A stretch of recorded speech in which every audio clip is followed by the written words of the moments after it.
Can you hear me? Yes, Scott, I can hear you. You sound like you're at the end of a tunnel, but you're there. Okay, thank you. So we definitely have some new faces and names today. And so we will go around and do some introductions. I'll go first, and then I will call on folks just because we're not in the same place and make that go a little quicker. And just tell us your name, why you're here, and maybe anything of interest in the Gorse world that's going on with you. But and we will have a little bit of time, to do some more broad round robin stuff too. Meeting. So my name is Erin Minster. I am the technical coordinator for the Curry Soil and Water Conservation District and the Curry Watersheds Partnership. I've been leading the GAG meetings for a couple years now with assistance from Kuzwa and Coquillewa. And happy to see all this participation. And I'm going to kick it over to Kara. Hi everyone, my name is Kara Cleese. I work with the Coos Watershed Association. I Erin with GAG minutes and other coordination efforts. If you see me looking off in another directions, I am writing the minutes as we go through this. But thank you all for being here, and back to you, Erin.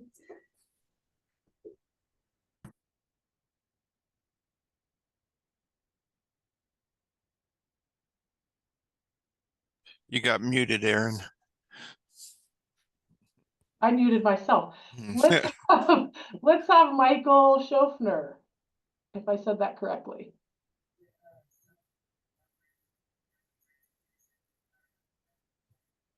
I don't hear you, Michael. You're unmuted.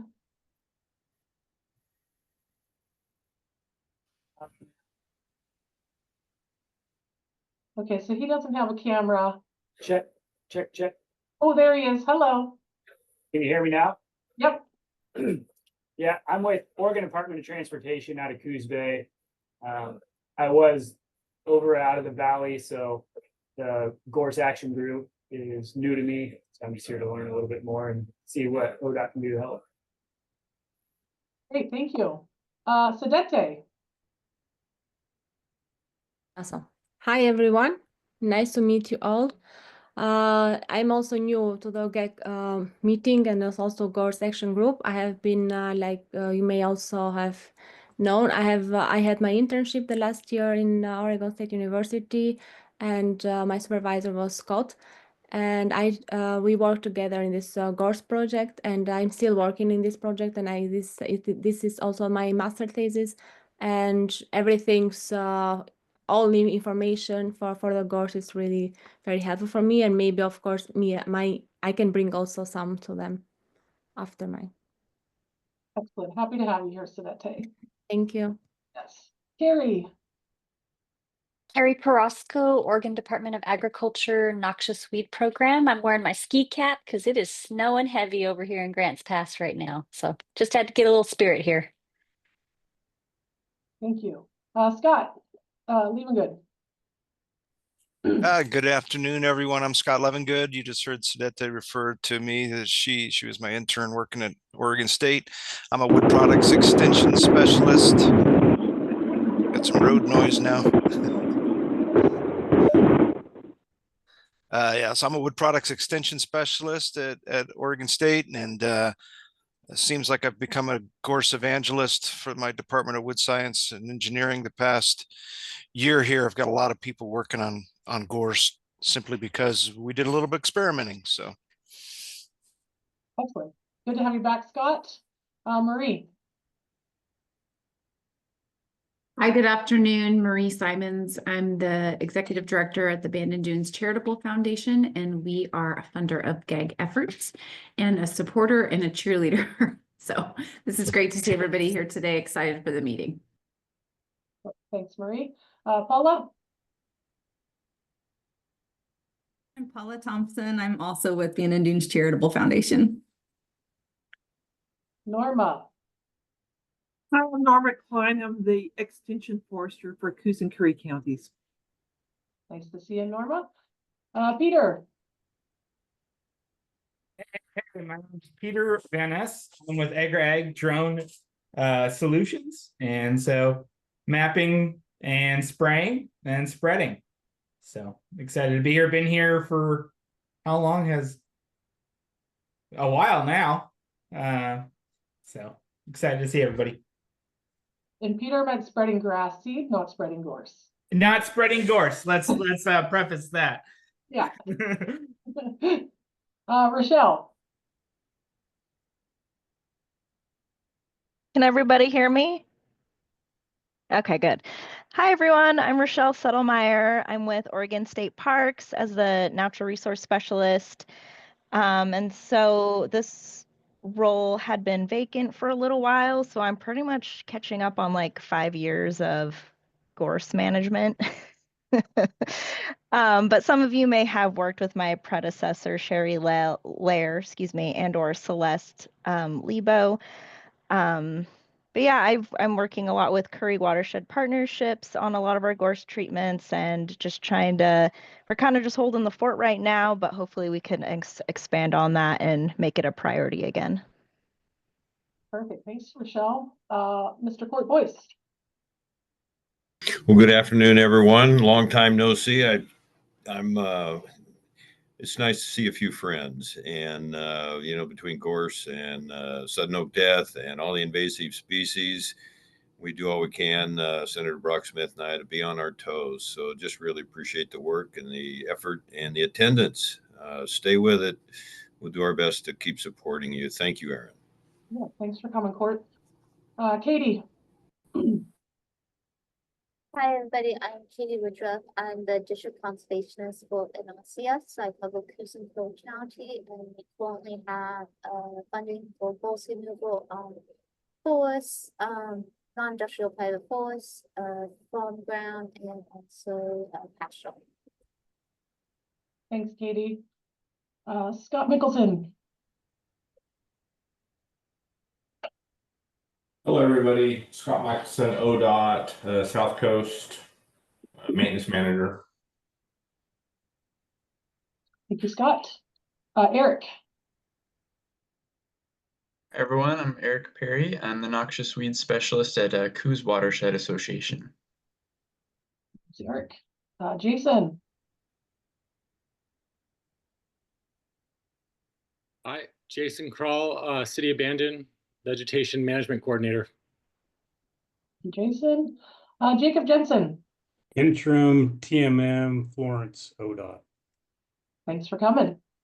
Thank you. Yep. Debbie. My name is Debbie Mueller, and I'm the Coos County Emergency Coordinator, and I'm the liaison to the Community Wildfire Protection Plan. We are in the process of hiring our consultant. That'll be final tomorrow. And because we don't start with them till tomorrow, that's why I kept asking for it to be recorded. And behind me is Chip Deliria. He is our Coos County Emergency Manager, and he will be listening, but our office is a little busy right now, so very interested to hear what you all have been working on. Great, thank you, Debbie.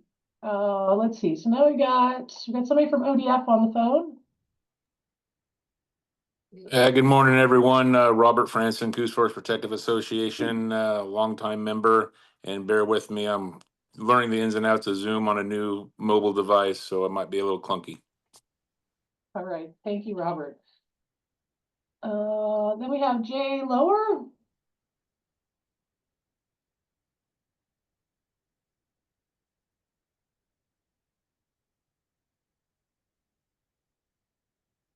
Hello. Someone signed in as Jay Lower. Are you with us? Oh, there. Does everybody hear me there? Yep. Yeah, hi, my name is Jarrett Lower, and I work in the agronomy department at Bandon Dunes, although I'm here today just to listen in and not necessarily representing Bandon Dunes, but just as a Coos County property owner and just here to listen in. Perfect, welcome. Ruth. Hi, I'm Ruth Walter. I'm a natural resource specialist with NRCS in Coquille, and I work under Katie. Oh, welcome. And 2901018. So what is this?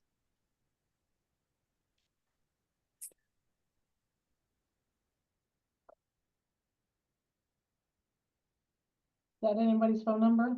Is that somebody's audio not connected to their computer? 1018. If you haven't talked yet, it's your turn.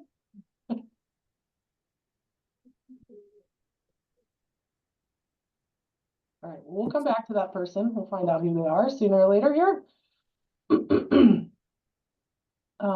Okay, well, we're gonna get started. Don't mind the times on the agenda. We'll get there. So I think we're gonna kick it off here with OSU and Scott and Sedete. They're gonna give us some updates about their projects. If you missed the last meeting, they're kind of an exciting component to the situation here where they're talking about some decorative building materials. So go ahead, Scott. Aaron, it'd be possible to share my screen? Yes, it will. Give me 1 second.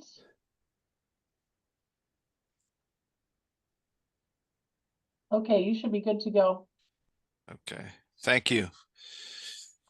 Yeah, so as I said before, I work in Oregon State University as a wood products extension agent and have worked quite a bit with lesser known materials, started dabbling with gorse just last year. And so I'll quickly go through a recap of what we've done so far and then give you an update on where we are now. So yeah, again, I'll talk about what we've done and how we did it, what we've learned and some of the implications, and then the next steps.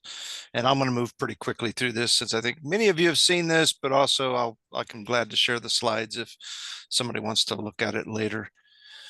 So just to remind you, there is now, I'm the director of the Oregon Wood Innovation Center. That's what's listed here on the screen. There's the address if you want to see a page that's there specifically dedicated to what we've been doing with gorse and what we've learned. So all the details, but I'll just go into them and quickly here now, recapping. So just here with pictures, you see Sedete's there in the blue sweatshirt. Derek is between he and or she and I, and see these were two interns that were here this past at Oregon State this past summer. We came down to Bandon, and thanks to Jason, we're able to get out there and collect some gorse material. We brought it back to campus in a pickup. There's Sedete cutting it up into smaller chunks so that we could put it in a chipper. And that's what it looked like after chipping. And then the device that she's standing next to there is a hammer mill, and she's wearing the space suit, not because we're dealing with hazardous materials, but because that machine doesn't do a very good job of keeping the dust out of your eyes. And so, yeah, we found it's just much better to dress for the job and not get all that dust in your eyes. And then the device she's in front of there is a shaker screen where we sorted it by sizes. So very fine particles to very coarse particles, and then 3 sizes in between. We then took the material and dried it. And then in our lab, we sprayed adhesive on it. And she's compressing it there on the upper left. This the one here on the lower left center is actually thorn board. So we actually used some of the foliage as well. Took that material, both the foliage separately and then the wood separately, screened by size, and put it in a hot press. And you can see on the bottom right there, that's what a gorse panel looks like after it's been pressed. So that's all gorse woody stem material there on the lower right. We did some testing on it then. The test performed on the left there is internal bond test. That's where you pull the material apart to see how well the adhesive has bonded it. In the middle is a water soak tank. So we could do these are standard wood products tests, water absorption, thickness, swell. And then that's not actually a gorse panel there on the right, but that's hardness testing so that you would know how well this would work as a flooring material, for example.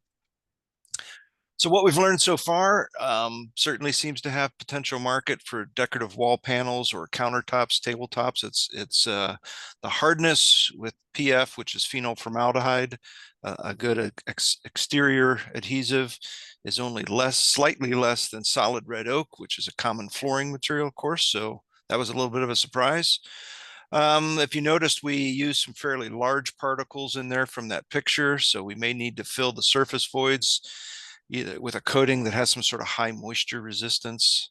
The trade-offs, though, if we use finer particles on the surface, we can reduce those voids, but then that'll change the appearance of the panel, and I'll get into that here in a second.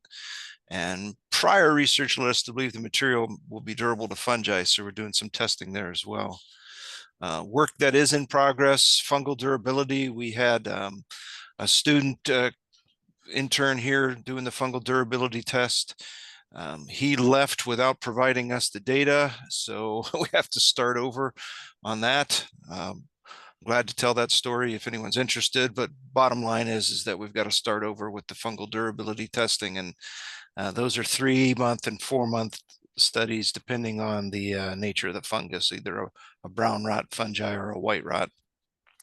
Don't have an update yet. Jerry Presley, one of my coworkers here, is doing some work with biochar and bio-oils. And here's where we are now that Sedette has joined us here on the call. When she left, it was not a guarantee that her advisors at the Salzburg University of Applied Science in Austria would approve her working on Gorse, but they have. So she's going to be able to continue doing research on Gorse products.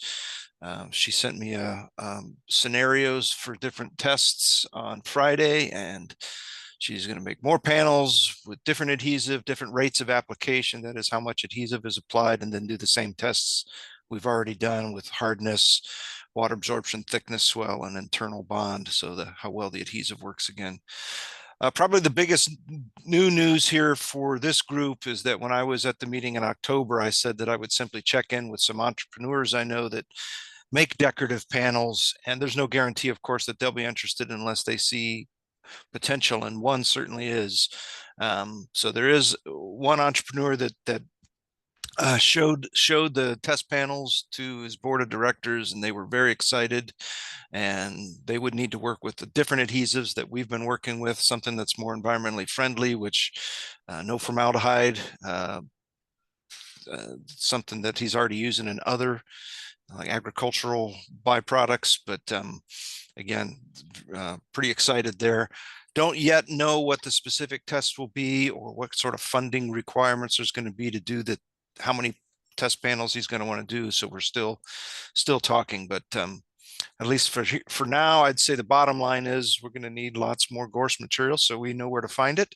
We'll make another trip down your way and collect some more material and do more processing. And I've got 2 student workers here this term at OSU that are really excited to be working on this. So, and I think that's it. Again, I went pretty quickly through, but I'm glad to answer any questions you might have. And of course, we can have Sedette share information as well. Since it is, after all, what, about 10:30 in the evening for you? Yeah, keep you awake. Almost. No, like also you mentioned, so what is our potential or our point where to do? So we are trying also to things for benefit of the company, of course, of the wood industry, because they will be the people they want to work and they will need the gorse. So, and thinking about also having less having a material that will cost less, so not investing, like for example, we thought about working with adhesive, for example, UF oral formaldehyde, and this will be like, it's more cheaper than phenol formaldehyde, and this is like having more potential for the industry, because at the end they will also think how much money will this product, it could be the particle board from Gorse that we can be used for packaging, for example, can be used for a wall, like we said, and our scenario will be 3.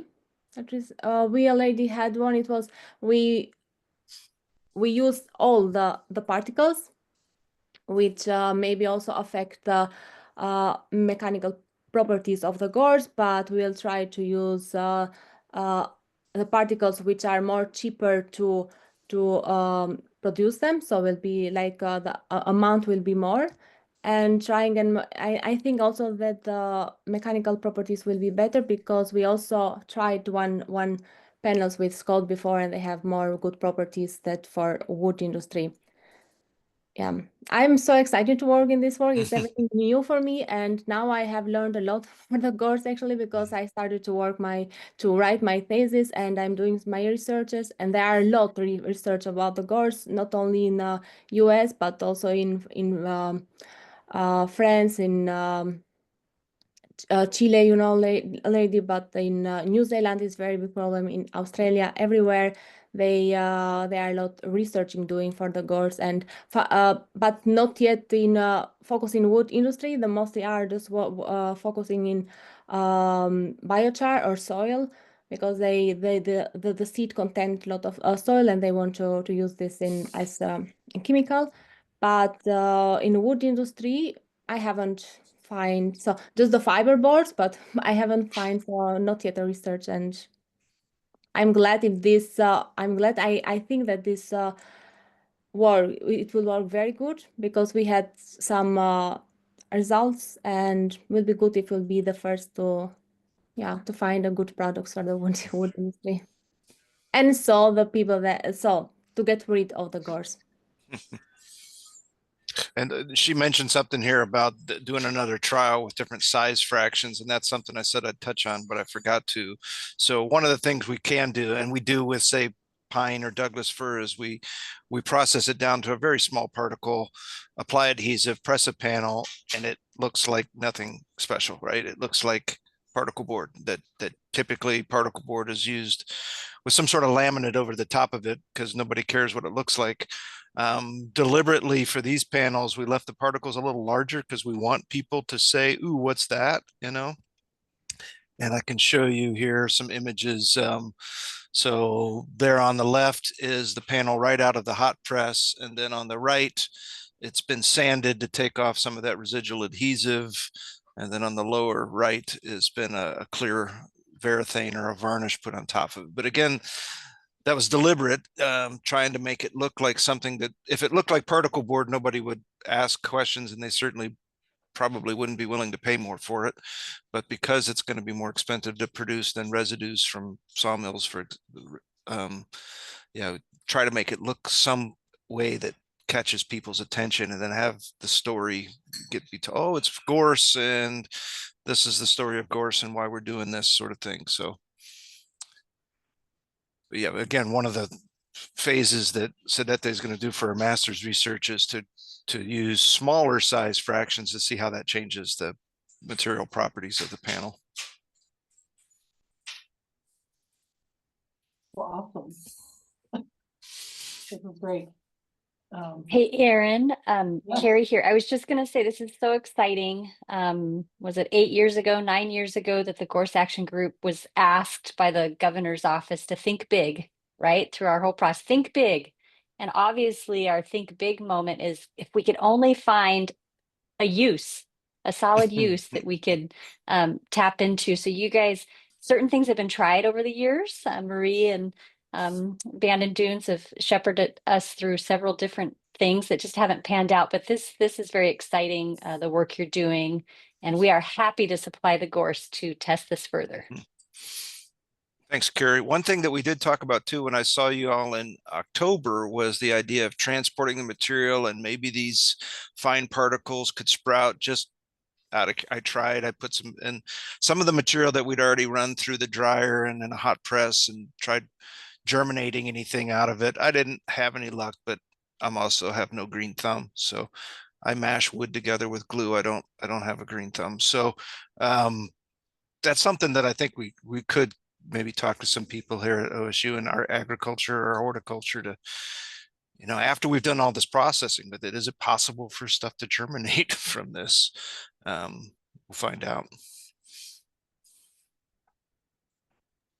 Yeah, if I put some of this in my office and it starts to sprout on the wall, I don't know. That might trouble some people. All right. Might lose my mind. Well, like I said, really enjoy that you guys are with us, and wish you luck in your testing and endeavors. And I'm sure we can help you find some more gorse to put into those panels. Okay. So thank you so much. Any other questions for these guys from anyone? No. Okay. So mystery solved. It's Liza. That was Liza's cell phone. So she's just on her cell phone today. But since those guys were talking, we've had two more folks join us. We've got Eileen. You want to say hello, Eileen? Yeah. Hi guys. The new leads coordinator here in Coos Bay District. Yeah. I don't know if there was any introduction questions or not. No, we were just introducing ourselves. Okay. Yeah, she's a Coos Bay BLM district. Yeah, excuse me. Yep, and we've got Alex as well. Alex, you want to say hi? Hi, I'm Alex. I'm the refuge manager out of Bandon Marsh and the South Coast manager for the U.S. Fish and Wildlife Service. Thanks for coming, ladies. So I think maybe at this point, I'm going to go into, we're going to take a look at our zone mapping. We haven't reviewed that in a little while, so I'm going to walk us through that here in a few minutes. But I did want to bring up some information that came our way the other day. Carrie Paraska sent this over. So there is a Senate bill, and I'm going to share it.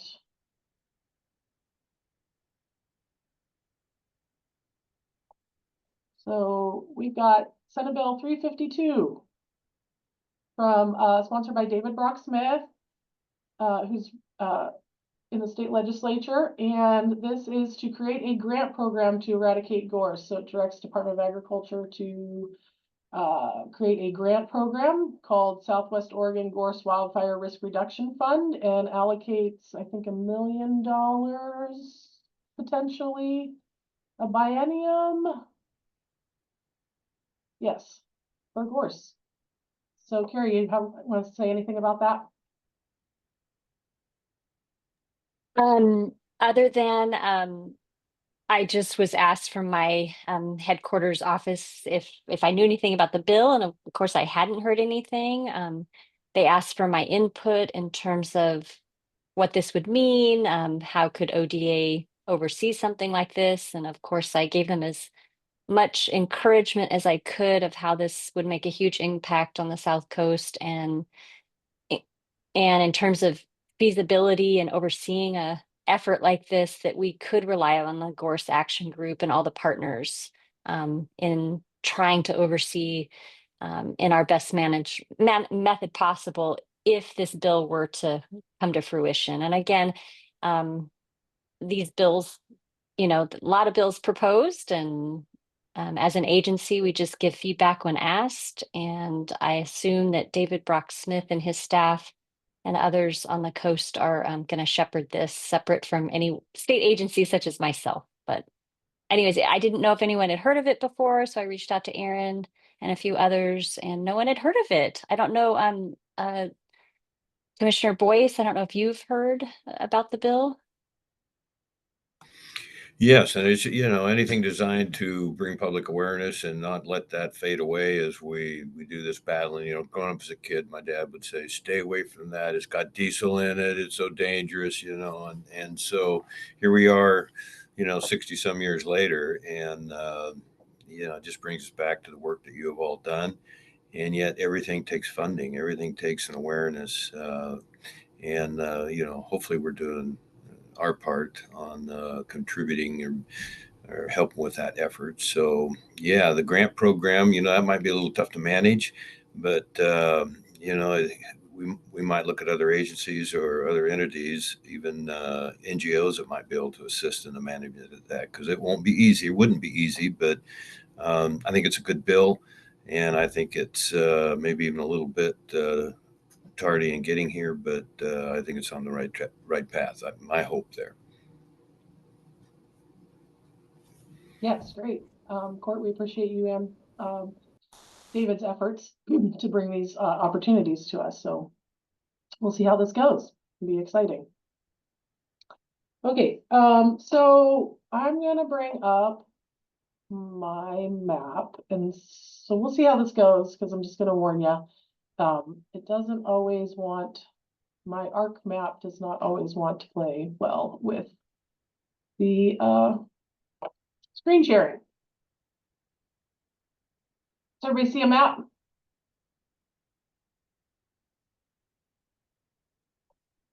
Yep, looks good. Okay, cool. Yeah, I think it gets a little slow. If it does, please raise your hands or alert me so that we can not torture everyone if it doesn't want to draw well. So this is something that we've kind of had in the background. We, you know, I use it when we write grants and talk about strategy. We have some handouts that reflect this strategy in a more, you know, smoothed out version.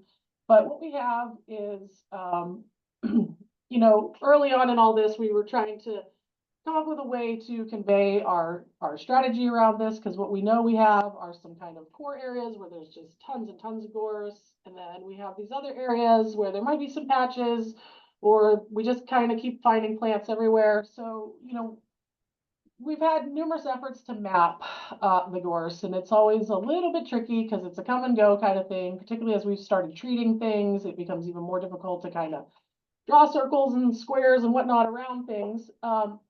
But this map is a useful tool, and the reason I want to bring it up again and why I continue to shepherd it is I'm considering posting it to the Gorse Action Group website as an awareness tool for kind of really where the gorse is and what different actions are happening. So I'm going to walk you guys through this. And, you know, I'm always interested in edits on this, and particularly in our core containment zones. So these polygons are drawn with the best information we have. And, you know, so they're not perfect. You definitely run the risk of including some people or not including some areas, you know, and so there's caution there, but you know, I think that as we refine it, it's a good map, and I think that we can use it to talk about the gorse and how things are going. So what we have we broke this up into mainly two types of containment areas, core and EDRR. And that was to acknowledge these broad areas that are infested. So we have the, I don't know if you guys can see my pop-up. So we have a few attributes that go along with these polygons. This one here is the Greater Bandon core containment, right? So that's the mothership. We know that that's where most of the gorse is. And then we have this other one down here by Port Orford, which was the friends sharing location of Lord Bennett. And now we have quite a bit there around Elk River in Port Orford and up to the Sixes River. Those are our two main core containment areas. We do have then another containment. So we have then this EDRR containment. And the reason we differentiated the two is that we have these other areas like Brookings, around Brookings area. It's funny that it only shows Harbor on this map, but there's Brookings. Where there's quite a bit of gorse, particularly out on the ocean cliffs, and then some kind of scattered around. But my office started doing gorse EDRR work in the early to mid 2000s. And so these were areas that we focused on. And so they really do remain. Hey, Erin. Yes. For those that are maybe new to the game here, EDRR is early detection and rapid response. So trying to find those outlier patches, plants, and get them fast as a preventative for further spread. Thank you, Carrie. Yes, so that's what we got going on down here in Brookings area. And then we have this other one here between the two core containments, which is centered kind of around Langlois and the Flores Creek watershed. Flores Creek watershed is where our office really started hammering down on the gorse, because it was really starting to spread in there. And there's quite a bit of agricultural land use there. So we still really don't have like a lot of contiguous patches in here. There are a few, but it's a lot of outliers that we've killed over the years within here. And then we have the other two types of polygons we have are control and control EDRR, and those are kind of mirror the containments, but what they are is someone's put effort out for usually a particular reason. So, you know, early on, we really focused on EDRR sites, but then, you know, in the last few years, we've been able to get larger sums of money. We've proven ourselves, and, you know, we're starting to dig into those core containment areas. These control sites often were sites that were happening within one of those containment areas, but it was a place where we were really focusing because there was either funding, direct funding involved because of like the agency that was involved, or because of a certain species or resource that we were trying to protect. Or like in Bandon, where we called out the city's district plan as a control area within the core containment. So those are areas where within the, you know, main containment area, there's active work going on. And then the control EDRR are areas kind of to the north here, and, you know, maybe they become EDRR containment. I think we're still learning about the extent of some of them. And they tend to be up here to the north, where our partners Kuzwa and Kokilwa are working. Fish and Wildlife has a couple spots. And so these are more still kind of trying to figure out how much gorse might be in there. Is it still an EDRR situation? So, you know, they're not fixed. We can change those. But again, like I said, these are the areas that, you know, focus. Now, there's certainly gorse outside of there, and we're not showing every dot. So, but, you know, what I wanted to do real quick is I'm just going to start back at the bottom and kind of talk a little bit about each one.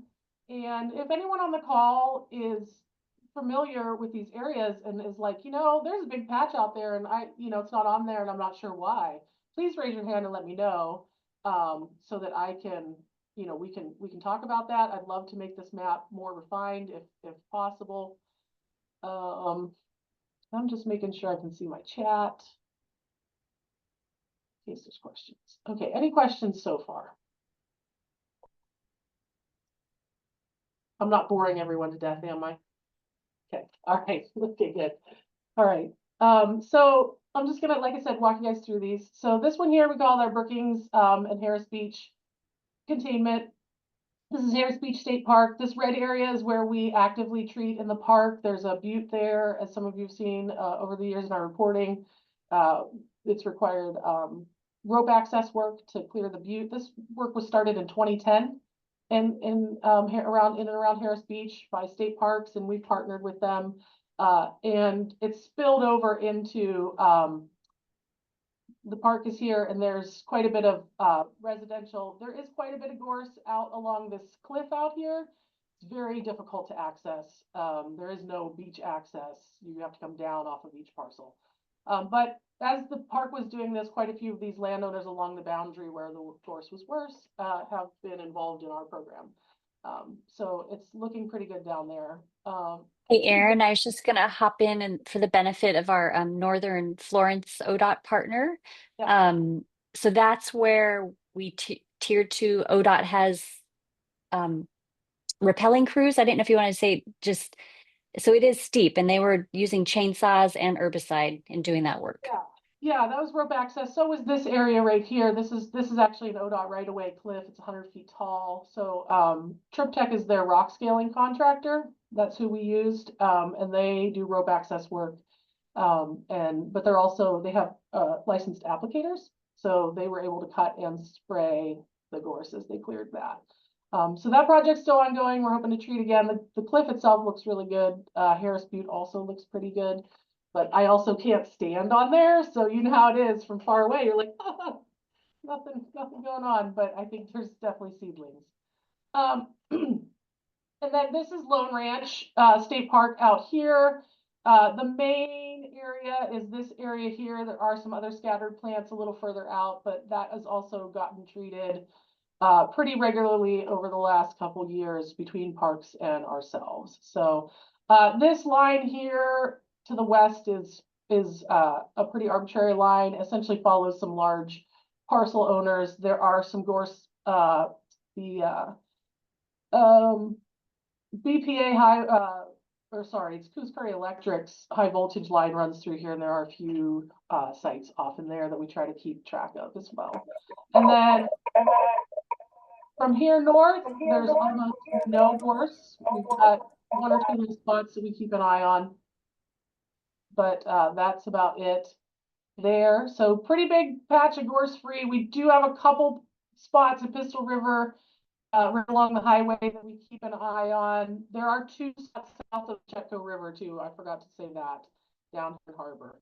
But this area is pretty clean. There's two spots here and here down in Harbor. So pretty clean area down there. And then the Pistol River ones, I think there's been nothing found over the last couple 2 years that we've been looking. And then we get to Gold Beach. We don't have much around Gold Beach. There is a patch up the river in this area right here. It's also a steep slope situation. It's an old quarry site that's been abandoned, and there's some scraggly gorse in there. We're working on trying to get that taken care of. It's on private property. We're seeing quite a bit more gorse spread in the Lobster Creek area. So this may become a new EDRR containment for us. There's quite a bit of private timberland, and it's last few years has been fragmented from one large holding into numerous, and that's where we're seeing some issue with getting it spread around. We get quite a few reports from hunters and folks that work, work and all that up there. So we have a pretty good handle on it, but it may end up being a zone on our map. And then you get to Humbug Mountain here. There's not much in the state park itself, but then just north of there and off in the woods, there's quite a bit. So this is our core containment. Our office has received a couple of large grants in the last few years, and Elk River here. We've really done a big number here in Elk River. If you drive by there and have in the last few years, it's no longer the hills of yellow. They are brown, which is not as pretty, but we all cheer anyways. So lots of work happening in Elk River. Really trying to get to keep it from spreading into the Forest Service. Milepost about 4 up the river is about the end of it, and then there's a couple outliers. So I've been working with the city of Port Orford on their drinking water source area in here as well. And I did some work in the town proper last year. And then you get into this our EDRR around Langlois. There's quite a bit of gorse around some cranberries here in the tributaries leading into Flores Lake. This is the Flores Lake State Natural Area, which is OPRD. That's where the airport is, the Cape Blanco Airport. So there's quite a few hands involved in that project. Fish and Wildlife, our office, Gary's out there spraying mat grass, parks, so I think we've gotten a pretty good handle on the stuff that's interior to the state park, but it's kind of that margin at the airport and onto the road right away that needs a little bit of work out there. So I just ran this line up the highway because we don't have a ton of gorse over in here that I'm aware of. We did actually 2 years ago, though, I did want to say, we used to have our gorse containment in Elk River go up quite a bit higher. We did back that off because we did a lot more surveying and found that we can move it closer to the coast. So that's a pretty good line. Like I said, just a lot of small sites. Plants kind of all over the place in here. And most of our landowners, they're on it, we get on it. Then there is a little bit of a break, ish. It doesn't, I'm sure we could do a little more EDRR in here, but it's less in here. And then you get into kind of near 4 Mile and it starts to pick back up again. This line here, the eastern edge of our Greater Bandon, that's what we call this one, Greater Bandon, is a little unclear to me. This is, sometimes we joke around, this is no man's land here. It's a little outside of Coquillewas territory. Coos SWCD doesn't have a noxious weed program. Some of our landowners slop into that area. Our office doesn't have a lot of relationships with these folks, and nor does I think anyone else's office. I know I've gotten some calls where we've passed it on to Katie at NRCS, because there's quite a bit of cranberries in here. So this is definitely an area for outreach, I think, moving forward.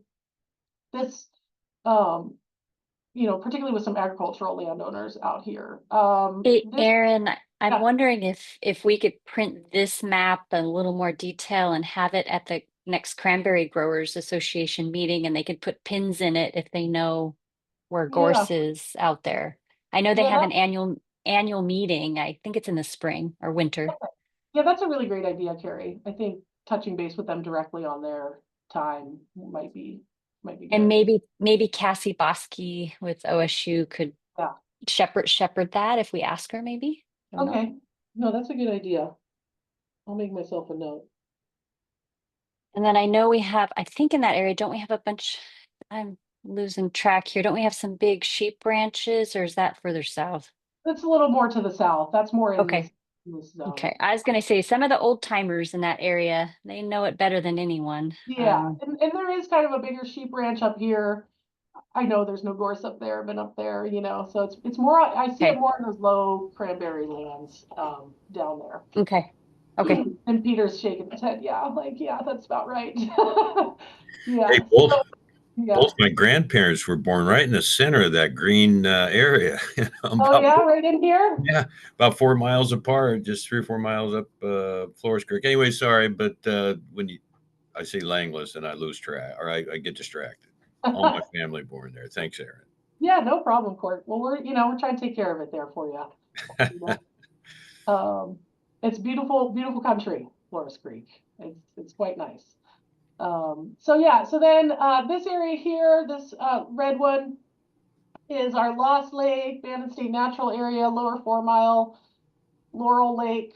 I don't know. I call it like 5 different names all the time. I can't quite settle on what I want to call that place. But this is where we're working with BLM and parks and Bandon Dunes and a bunch of private landowners to try to really to create a fuel break for the large infestation of gorse that is in the Bandon State Natural Area. And there's quite a few homes, rural residential around here.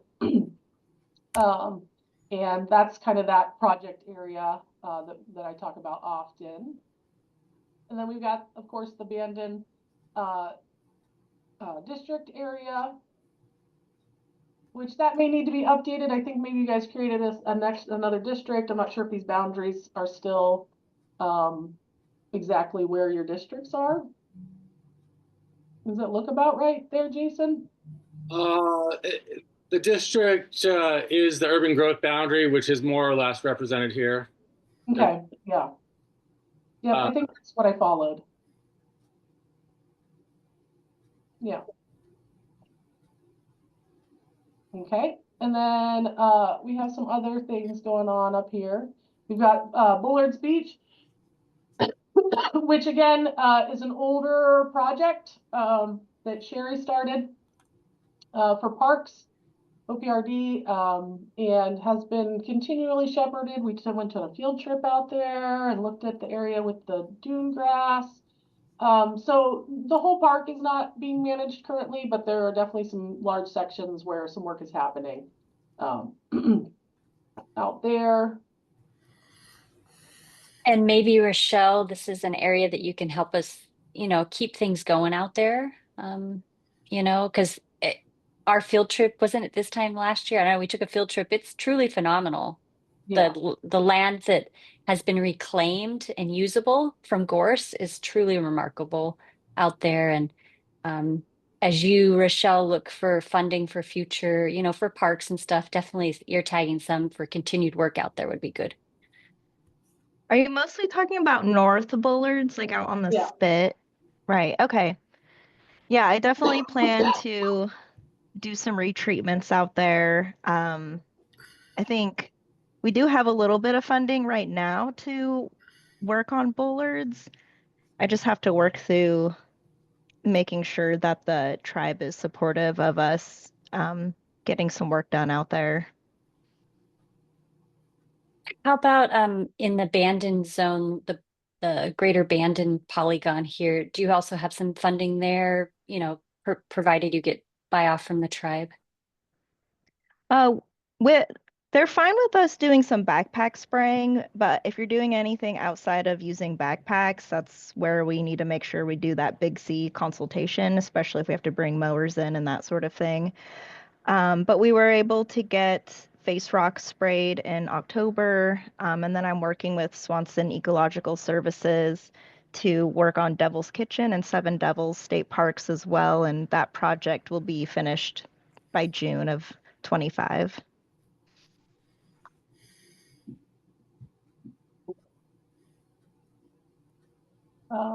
Okay. And then, so out here, we've got Parkersburg. Eric was going to check on this. This was something I think that Anders had mapped with me a couple years ago. And we're just a little not clear how much gorse is out there. There's definitely some yellow on one of the photos, but it kind of looks like it could be Scotch broom. Eric, do you have an update on that yet? I don't have one yet, sorry, but I No, will that's look all right. into it. Well, yeah, this is out here. I guess that's technically called Aaron, Parker. this is Liza. That's Liza. Hey, I'm sitting in a gas station right now because you're just so fascinating. I had to pull over.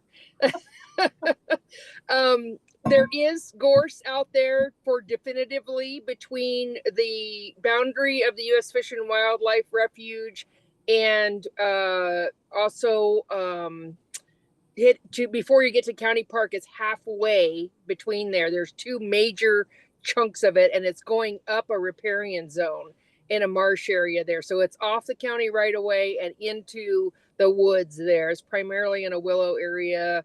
I don't think there's no homes directly adjacent. It's totally collateral damage would be minimal there. However, it was dealt with. It might even be a great drone thing. This stuff is 20 feet tall. Okay. So there's two of them. And also across the river, right in that area across the river, I sent in 2 EDRRs to a Coquille watershed last fall when I was salmon fishing. There's a pretty good patch. Looks like it from dirty road equipment that's on one of the ranches there. That's right hard up against the edge of the river there where the old cannery used to be. And I sent those coordinates in to Coquille watershed with pictures. Okay. Yeah, I think if we could touch base with Eric, you could, and you guys could maybe talk about where that is. And yeah, and I'm happy to meet anybody down here and take them out and show them. Perfect. Okay, so we're still in the Greater Bandon containment. It does go north of the river, as we all know. We've got Bandon Dunes. You guys got your own little control polygon because you guys are doing your thing. We've got, I guess I've just got 2 chunks there. What's this one over here? Okay, so then this is Whiskey Run Bike Trails, which Kuzwa has been diligently, working on. They've had a couple pedal and pool events right now. So they have been treating outlier sites and really kind of getting around the woods out there. And Eric helped me further define this line the other day, which felt really good because it was just a line at one point. And so we kind of further defined, Eric feels really good about this, that, it's pretty gorsey over here and not so gorsey over there. So that's a good handle on that area.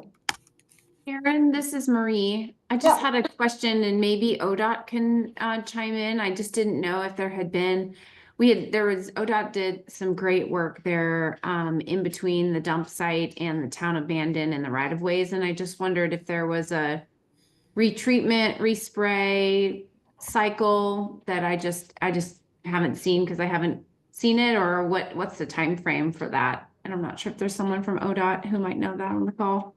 Or maybe you did. Yeah. Can you guys hear me? Yep. We do have a plan to go back in there between.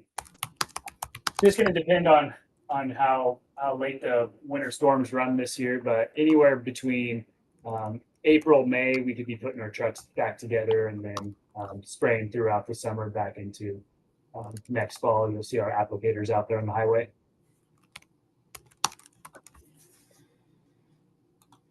Perfect. Thank you, Michael. I was going to say that's That's just so critical because it's so visual. And we've had people tell us at the Cranberry Festival and other outreach events of like, oh, we saw ODOT doing that, so I guess I better do mine. So it's really, really visible work that you guys are doing that really supports the overall GAG mission.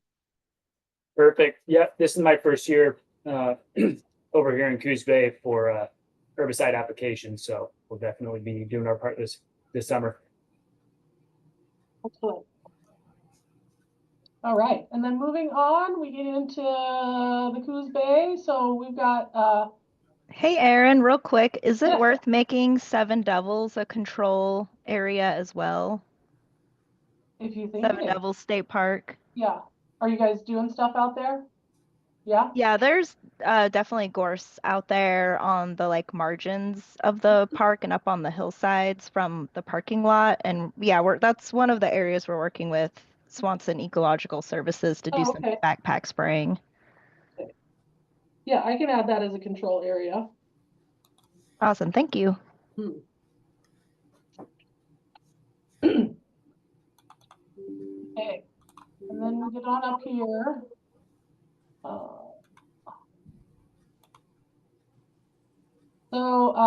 This was a larger EDRR site that Coos was working on. I think I accidentally deleted South Slough when I was making edits because I don't see it. I did have South Slough in here with Alice's points, but I'll get them back in there. So yeah, this was a small EDRR that they're working on. And then this is the Pony Creek Reservoir, which North Bend Water Board is their water. Is it the water source for both Coos Bay and North Bend? That's right. Yeah. So yeah, Cooswa, you guys are working with those water boards and also the Coquille tribe. They're kind of over in here on getting some control. That's where most of the gorse in Coos Bay is found in that area. So it's definitely a it's a control zone going for them. And then Eric, you want to talk a little bit about the North Bend Airport site? Yeah, just a real quick. So that area, kind of at that end of the bay is called Pony Slough. There's just an infestation that's being spread around with the tides there. But we now have all of the landowners on board. I just met with the airport actually last week. We're going to start working on their side, and there's never been work there done before. So that'll be great to really get that population under control. But overall, the good news is up with all of our EDRR sites, I would say there's only a net acre or maybe two combined. So we have been making some real good progress over the years on those sites, and they're pretty small now. Yep, so that's kind of both of these sites here. This is North Spit, so that's Fish and Wildlife and Cooswa, right? I got that right? Most of that's private, but yeah. Oh, that's mostly private. Okay. Yep, and then we got Lakeside is our farthest north polygon. We know there's more north, but this is as far as our map extends. We don't know a lot about this. Eric was going to reach back out to, we believe it's Mike, I think is his name, at the 10 Mile Lakes Watershed Council. Mike has reached out to us years ago. And, you know, we responded and then we hadn't heard anything, and that might have been in the middle of the pandemic. So, you know, stuff like that happened. So, as we understand, there's some populations up there, but it's not well understood. So Eric was going to do some outreach up there and see if they're in need of assistance and, you know, make sure they got a good handle on it. And that's as far north as our map goes. We know that it dots up the coast. We know that Ivy and Coquille have been tracking it going up 42. So Highway 101 North, Highway 42, and I would say Lobster Creek are our two main vector areas where we're seeing it spread up travel corridors. Not that Lobster Creek goes anywhere, but there's a lot of vehicle traffic, so it does go somewhere. And so yeah, that's our gorse containment map. You know, I'm happy to refine this with folks if they want and, you know, make this ours. Like I said, I considering putting it up on the website, but I think there's a lot more explaining type verbiage that needs to go along before something like this gets posted, so that people aren't just like, you know, well, you know, there's more gorse out there. Hey, Aaron, this is Liza. Yeah. Harry and I have been in contact with Jacob Jensen from ODOT up in the Florence area, where they are getting the full brunt of our earlier version of Gorse on the Bluffs alongside the highway. And so I'm hoping that Carrie and I will be able to get up there in March once the heavy storm season ends for ODOT, and start working with them in the Florence area, Cape Perpetua, the Sea Lion Caves area, and try and help them with the mechanics of how to get that under control up there, because it is exponentially exploded in the last 2 years. So hopefully that's something that Carrie and I, anybody who wants to come along with that, that we're going to do it, hopefully have a trip with, he comes down and looks at what we're doing with similar types terrain down here. But then we also go up there and look specifically at his site with answers for how maybe he can get after that. It's going to be a while that it's going to take a while for him to manage that, because a lot of it looks like rainbow rock.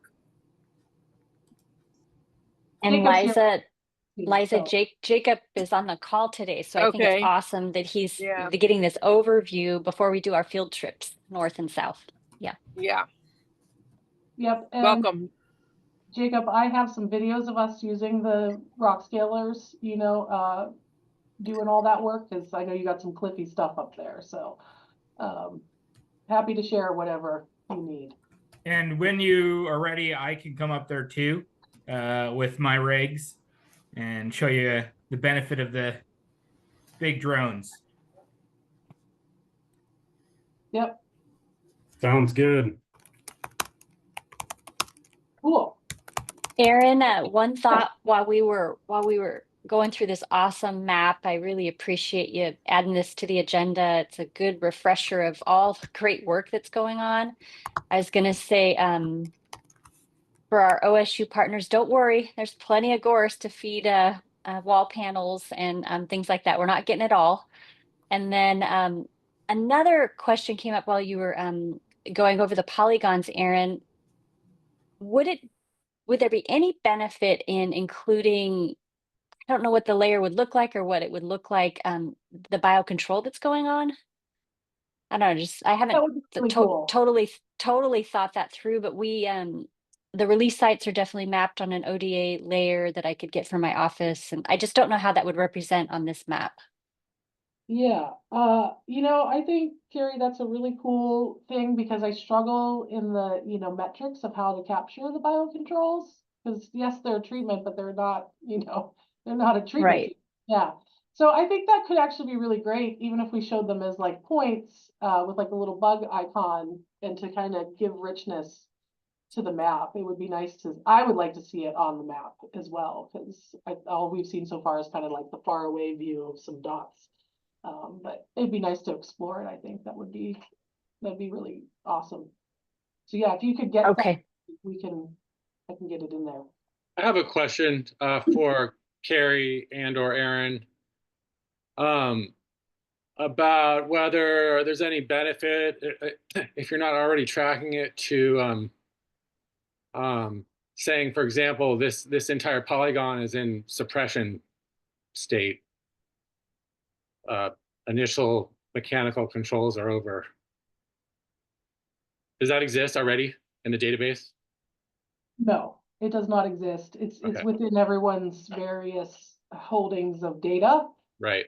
I mean, I would think the weed mapper submission, Carrie, is probably the closest you would get, but it's really static because we only really report new sites in there. It doesn't catalog like continuing suppression. Yeah, I guess that's the other part of my question is, do we get to the point where suppression is so good that we are essentially back to an EDRR stance? Is that conceivable? I think that would be awesome. I think it's conceivable. I do, you know. So yeah, how this evolves, I don't really haven't thought all the way through. I think there's probably a place for, you you know, like with that bill that Carrie was mentioning, you know, one of the things that ODA would essentially probably be tasked with is, you know, tracking performance, right? Across that money and how that works and how that happens, if that is the same as how they do it now, where we report our treatments, you know, directly to ORI, which is the Oregon Watershed Restoration Inventory, or how that comes out.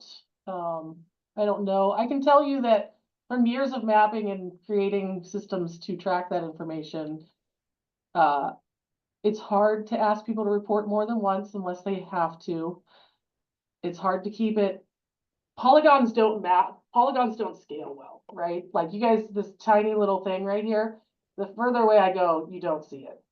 So if you want things to scale, like, so you can look far away, you really need points. And so you get into this really weird place of mapping polygons takes a lot of effort and they don't always draw well at scale. And so, it's a tricky game, this whole mapping of it business. We've been doing this a few times now, and it's, I would love to show, if we could show like what was under, you know, active control, but I don't know.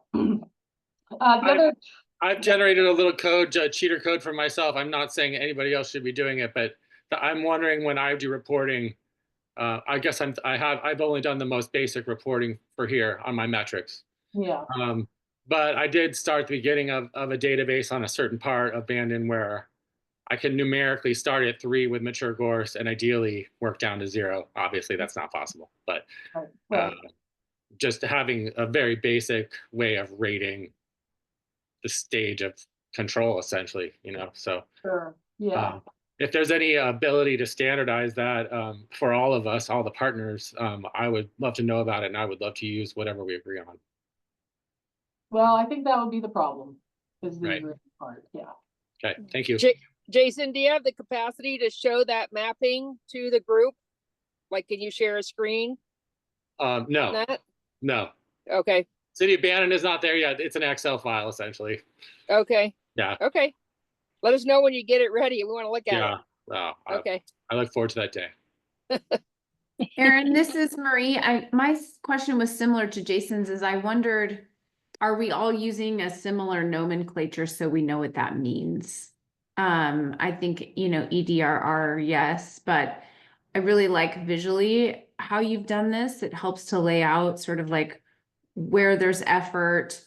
The colors make me think of like the various levels of what's been done. And I just wonder if there's some similarity in the language use between what you've got here. I don't know what Jason's using, what others are using. That may be a task we just can't wrap our arms around, but I just wonder if, like, even if we all knew like kind of what you mean by these, so that we, you know, have a sense for, we know when we see it on a map, what that means. Yeah.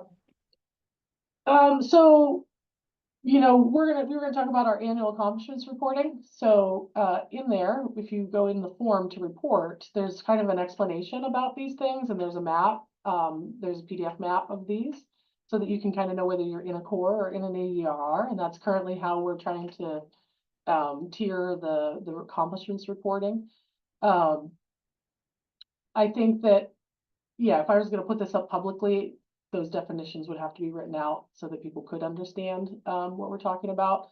I think it's not totally black and white either with EDRR. You know, there's kind of a quarter acre, you know, definition, but when you get out in the land, that gets a little muddy real quick, kind of thing. So I think we can strive for it. I do come back to, like, you know, I have a very large database that we use for our weeds control program, and it's designed to help us know when we need to go back to places. And we don't really use phases because there's so many different weeds that we control, right? So it doesn't really work across the weeds. That said, also, when it comes to reporting, you know, even small changes in metrics leads to a lot of work of tallying, and I don't want to do that to people. So, but I think it's still worth a conversation at some point, you know, of how to make this better and maybe we can get to that, to where we have a, you know, an internet forum that we could maybe do something more basic like that, where you pick a parcel and, you know, there's also the like, do your landowners want you reporting it? You know, you get into some things. That said, the Curry Wildfire, I'm gonna stop sharing the map for a second. So the Curry Wildfire Protection Plan that was just completed, the group that did that, SWCA, they have and I had it up, where did it go? They have what you get for your CWPP is called a hub site. And you end up with this table of all these actions that can happen, and there's a timeline. And they have a hub site, and they do have a reporting tool in there that is pared way down. That could be something that we could look at, you know, as COOS works through their CWPP. That is a place where, like, Gorse control is one of the project types in there. And so, you know, if people adopt that as a reporting place, like that could be a place that's maybe something we don't have to necessarily create, that is created, that we can drive reporting to, is one thought I've had. And since we're talking about it, oops, and then I just closed it. Debbie, this is a question for you. Are you using the same people that did the Curry one in your selection of your consulting group? No, we are using the Ember Alliance.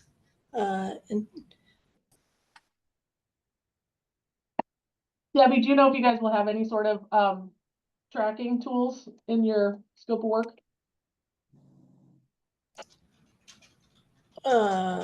In terms of what exactly?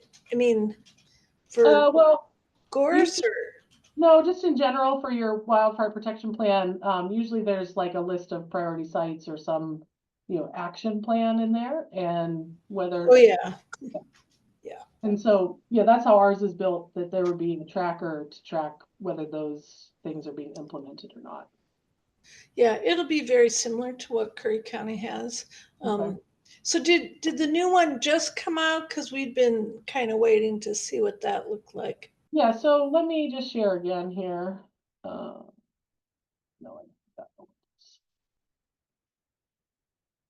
so here's this is what our hub site page looks like for our wildfire protection plan. The plan has not yet been adopted by our commissioners, I don't believe, but this hub site is up and active. The final plan is here. And this is our project tracker dashboard, but it has a lot of really great resources about fire protection, fire resources.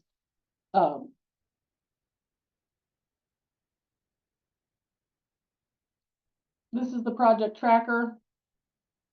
And I worked with the consultant quite a bit on this. You know, just coming from the perspective of like, reporting takes time. And so what do people, and what are people most likely to report? Like, that's the thing you want, right? Is to create something that people are actually going to fill out.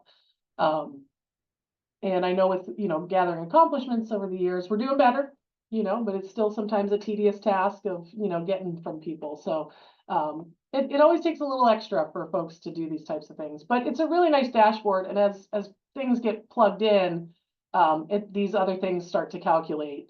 This is just the basic test one so far, but it's really, it is a nice tracker tool, because it's once you add something to it, it kind of pre-populates categories for you based on what is in the action plan that's in the background. So it's kind of pre-populated, which is really nice.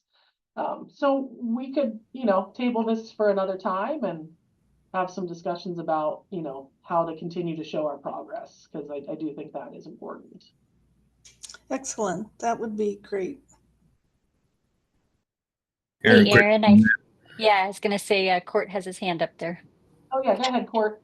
I think it's has to be updated every 5 years, and it goes. If it's not required, it needs to go to the state fire marshal and the Oregon Emergency Management Bulletin. Probably you're all aware of that. Yeah. Good job. Well, and I think that's the thing we learned this last time around, Court, is, you know, ours had been more than 5 years, and there was a similar table in the earlier version. And since there was no tracking tool, the contractor had to sit with all of us, and literally we went through each one to ask if any progress had been made, you know, which is a pretty slow process. So I think they're hoping this time around that this will get adopted, and when the next 5 years comes along, we'll have a quicker update on, you know, what we've accomplished under there. So Good business. Thank you again. Yep. Yeah, Aaron, this is really great. So would all of the work that you've done on the Gorse tracking be a part of the project tracker for this? And then I guess my second question would be, is there something, Debbie, as you're thinking about coups that speaks to this or looks like this, so that we can be talking about things sort of as one region in one voice in terms of project tracking? Is there the opportunity for that? Well, I'm not sure how it would work in terms of the region, because I know that like Douglas County, they did their own, and kind of our goal is to have a story similar to this one and follow up with the, I mean, kind of for ours, mostly it'd be starting almost from scratch, because our plan was done in 2011, and like literally no one has really looked at it since. And we were funded through the state fire marshal's office because it was old and we didn't have the money for it. And so it's very exciting to be able to move forward, and it will follow the requirements set by OSFM. But yeah, no, we've hoped to have it to be, it's geared to be community based and targeting the wildfire urban interface area. And I didn't, by the way, sorry, I didn't mean to leave out Coos Forest Protective. They're involved in that very, very much so as well. Yeah. Yep. So yeah, Marie, also to answer your first question, yes, and a lot of my work does fit into here. Those, you know, I have not entered any data yet. So like that's my bag, right? It's like, oh, now I gotta sit down and do that. And it will be broken up in a way that I don't normally break up my data. So it does take a little bit of work, because I kind of have to lump some things, and I can't remember what all the actions were of how I have to, you know, cram it in there. But it'll like the problem with that is I'll probably end up with just a point on the map and then some total acres, which is going to be a big number, you know. So this is how it gets kind of hard to really nail it down. But I think with each iteration of these things, you know, as folks become more comfortable with it and, you know, using these types of tools, that, you know, that'll just get better over time. This dashboard is incredible. I sure hope Coos County goes the same direction. I think that was Marie getting at like the continuity between the two South Coast counties, but wow, this is incredible. Yeah, it is. There's a lot of really great, I really like this site. It's really good stuff to click on. I find it really useful. So I think we're missing a huge opportunity if Coos and Curry County and and the region in general doesn't get addressed for wildfire, because we've already experienced fires that cross county lines, and our resources, CFPA can speak to this, but our resources are really aggregated in this area. So I'm very concerned and hopeful that whatever the Coos County thing looks like, it looks very similar to the Curry County one, and that there's takeoffs from each of those back and forth, so that those strategies, because the men who fight the fires, Brent and all the guys at CFPA, Robert, all those guys, they they are the ones that are going to be going for funding and needing continuity between these two very similar counties.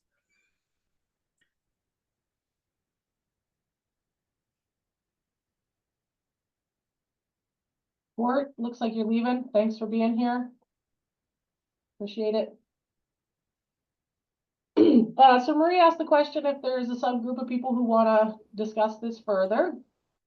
So it looks like Jason and Liza volunteered themselves, or Liza volunteered Jason. And, you know, is there anyone else? Raise your hand digitally or literally, and I'll get you down here.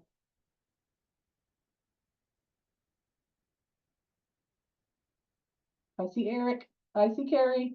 I see Peter. Peter might be helpful with this. Huh, Peter? Carrie, Jason, Liza. Cool.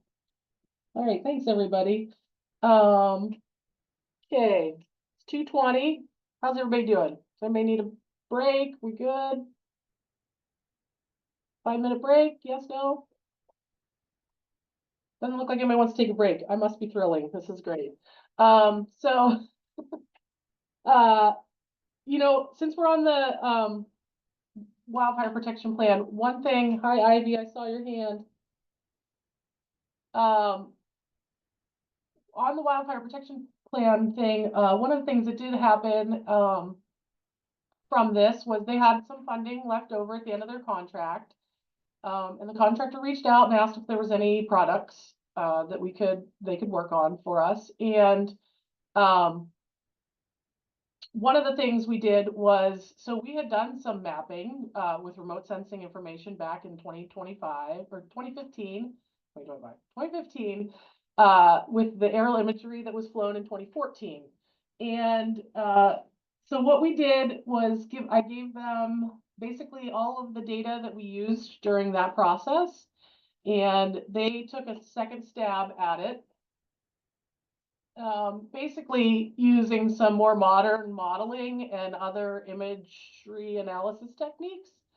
So I, here in December, got a report back from them about using aerial imagery and semantic segmentation to map the gorse. And I have not fully digested this and I have not had a chance to get back to the contractor, but I just want to show you guys real quick what this looks like, the product. So basically what they found was so Josh did this for us, and we looked at also some more modern imagery that may work so that we don't have to acquire imagery again. There's just so much more satellite imagery being taken these days, and some of it's at different times of the year where we are catching the yellow. Some of you may have seen that on Google Maps. The 2023 photo has some gorse in bloom.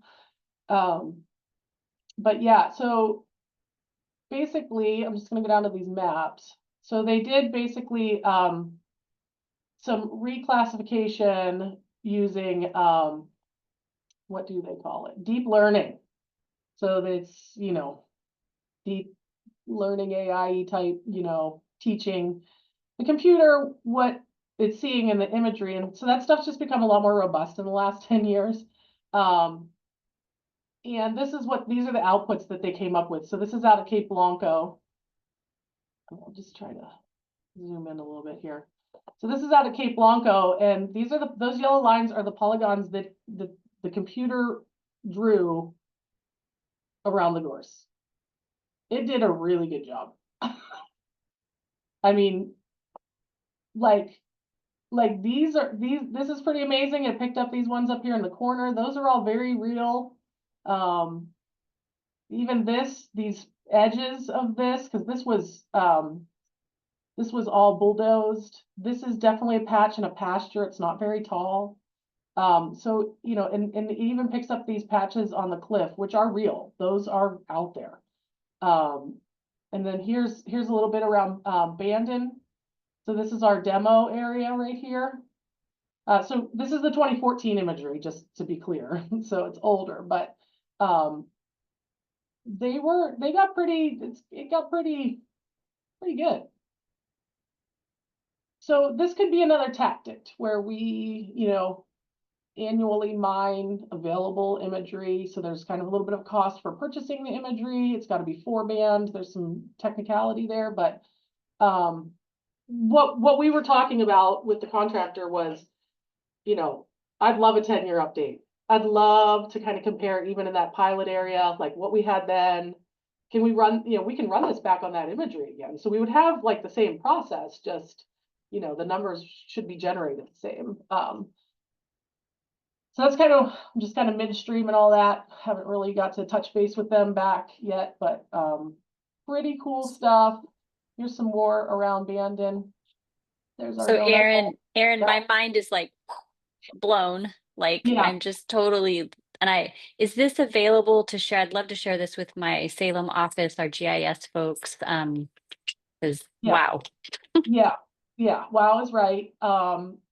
Yes. And if we want to have a follow-up call with the contractor, you know, let's do that with other people who know more than I do and, you know, can actually communicate, because I read this thing and I'm like, that sounds great, but where's the pictures? So well, yeah. I gotta say, from a perspective of watching it over 40 years, this right here is a game changer for funding and for aggregating projects and for making coordination with ODOT and the county road guys. And I mean, all the stuff we can't see if we didn't have Peter in our pocket flying it with a drone in real time. This is huge thing that we've never been able to get before. And I think it's a total game changer. And thank you for pursuing it, Aaron, because it's a mind blower, as Carrie said, and a total funder potential. And these are areas that Debbie should be looking at strongly with CFPA and other people as potential fire breaks. So this is a huge firefighting management tool for wildland urban interface. So this is huge. I mean, the fire is going to explode when it hits these yellow pockets. So good to know, right? Yep. Yeah. All these yellow pockets here have all been mowed. This is Elk River right here. These have all been mowed. This has been mowed. This one hasn't because it's a really steep slope. But you know, it's that's drone territory there, Peter. Yeah, let's talk. Let's talk. So this is using ODF Wyatt Williams imagery. Was it using some of that or no? No, it was the 2014 photo that was flown between Coos and Curry counties. So okay. It was Mason, Bruce, and Gerard that we funded to do the aerial imagery. Then I think it was David Smith and Associates took the imagery, but certainly using lower elevation imagery from drones, like any way we can get that information, the lower elevation it is, the better this result is going to be. You know, definitely there's some misses, like these are little gorse patches, like there's some misses, but it's pretty robust. And that's what I'm saying, like if you can get lower down, you know, imagery, you know, it gets better and better. Yeah, and we definitely could do. Yeah, it's 1 foot imagery. So what you can see with your eye, it's a little funny to think about. It's the pixels are 1 foot big, which is really small for an image. We are getting smaller images. And then it's called, just to, you know, help you guys out. It's 4-band imagery. So it's red, green, blue, wavelength light that you can see, and then also infrared. And that's like where you've seen like maybe other satellite imagery that's all like the red, it's not corrected. Vegetation shows red because it reflects all the red and we see green. So they use that band math to really dial in to see stuff that we can't, and that's how it gets really, really into it. So deep learning. That's going to be my name. Deep learning. Yeah, deep learning. So okay, cool. So that was a lot about mapping, a lot of all that. But yeah, really excited about all that stuff, and we can certainly have some more discussions about how to represent ourselves in that way, because it is very powerful. Okay. I'm gonna do real quick, show you guys the share drive. Last year, so there's been several of us who've led the Gorse Action Group over time. And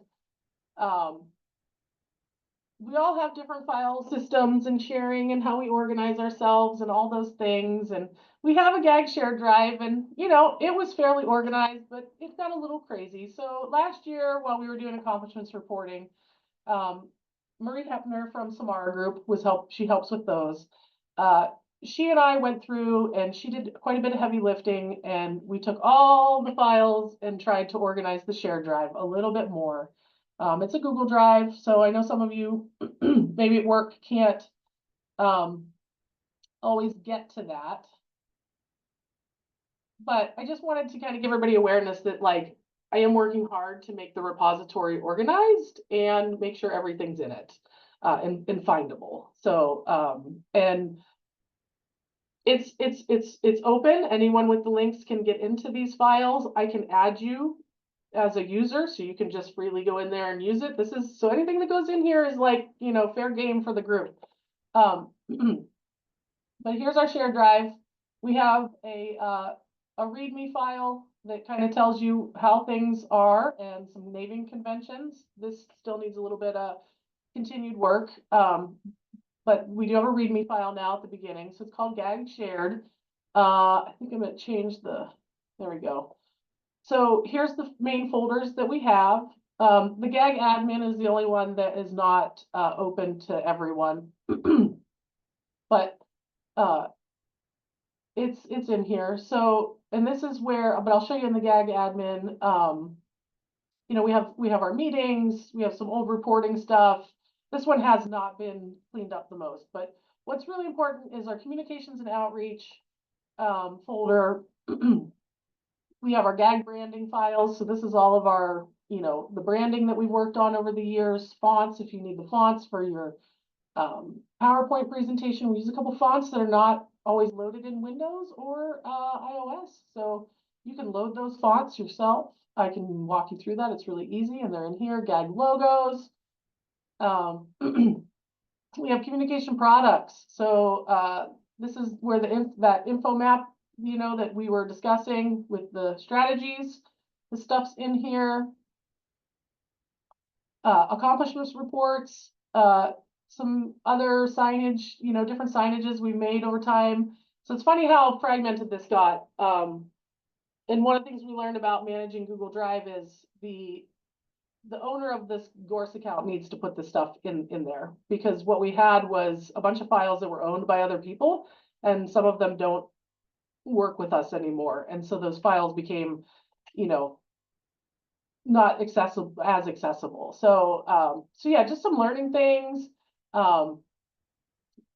There's communication plan in here, all the things that, you know, we've created over the years, we've been dragging into here, and miscellaneous photos. This is probably the biggest one, where we've got all these different flights and photos and pictures, and I just keep throwing more and more photos in here. So if you ever need stock photos, I can send you a link to this whole folder. And there's lots of pictures. I think if I go like this, you get pictures, rips and wrecks and fire and sprouts, all the fun things. So I just want to let you guys know that like we've done a lot of work to clean this up. It's a total resource. I hope to hand it off to somebody someday and they go, oh, this is great, you know. But if you have things that you want the group to have in perpetuity, please send them to the Gorse Action Group at Gmail email, and I will make sure that they get put in here in the proper place. Whether or not they get put on the website or not, you know, that's a different story, just because there's a different structure in the website. But lots of resources in here, and these things often feel very mundane, but at the end of the day, they're really, really important. And I'm just going to try to continue to steward that as best I can. And it took a lot of work to clean it up, because we all think a little bit differently, but we've created a structure I think that anyone can follow. So just want to let everybody know that that's a thing and it's happened. And yes, and I see Eileen, you would like to get a Google Drive link. I can do that for you. I'll send you a invite. And if anyone else wants it, just send me an email either to the Gorse Action Group Gmail or myself, and I'll make sure that you've got permission in there. to go look around. But if you want to upload something, do send it to me first so that I can upload it as the owner of the file. Would be great. Let's take a 5-minute break. Is that okay? Everybody get some water. I need a drink of water. And we'll come back at 2:45. 5 minutes. Thanks, Erin.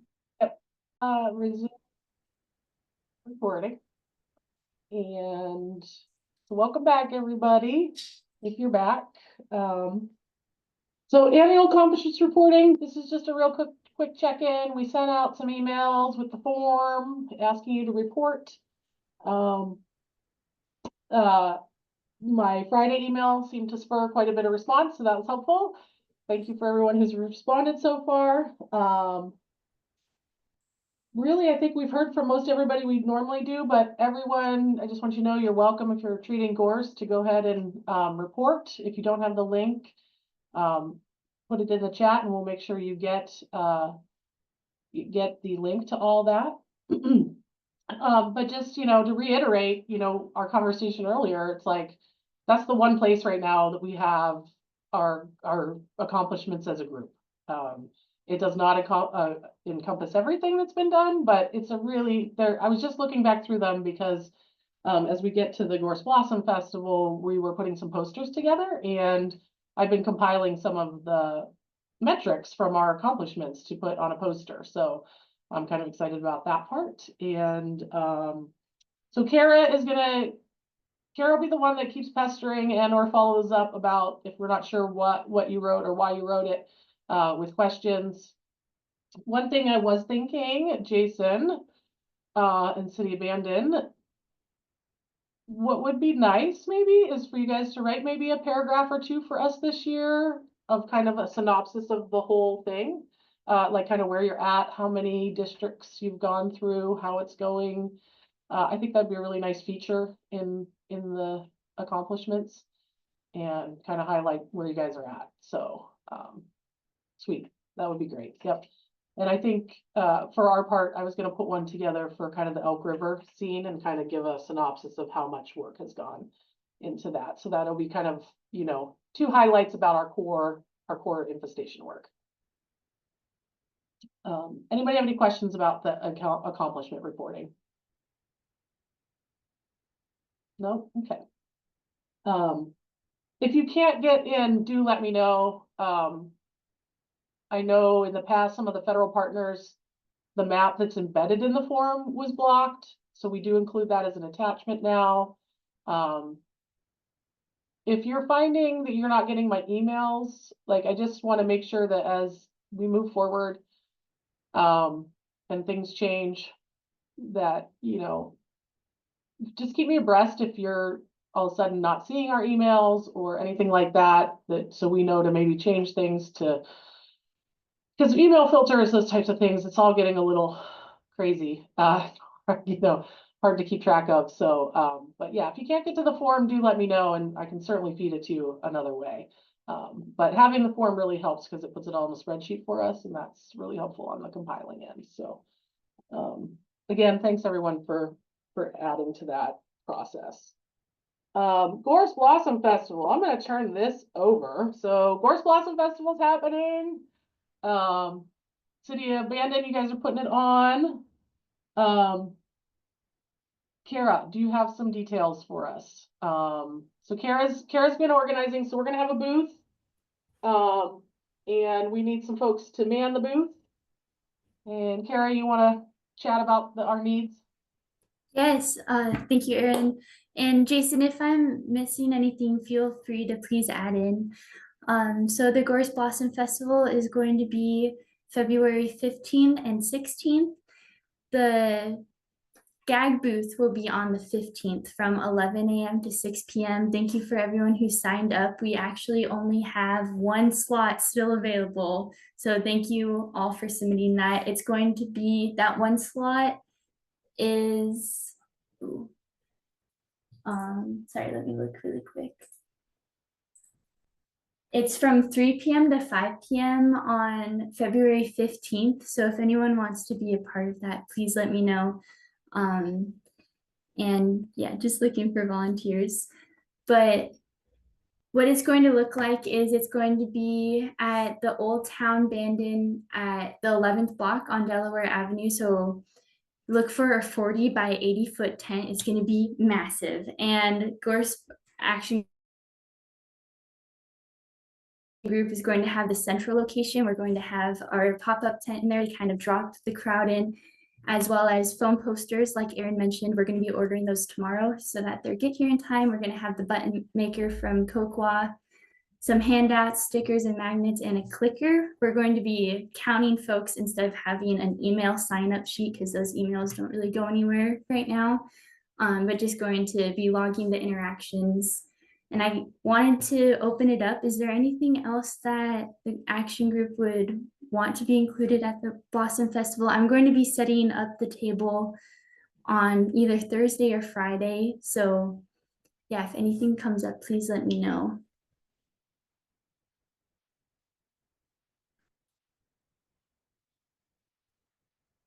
With the button maker, we're going to be making specific Gorse Blossom Festival buttons for folks to color in, like the Gorsilla, going to have a Stop Gorse one. And also, if anyone wants to provide feedback on the third option, I would appreciate it.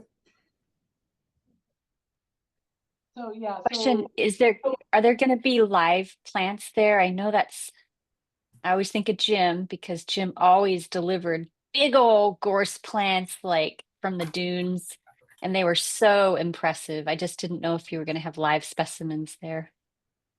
I will be organizing that, yes. Do we have a size in mind? I mean, within reason. 4 feet tall is awesome. Okay, that's what I thought too. All right.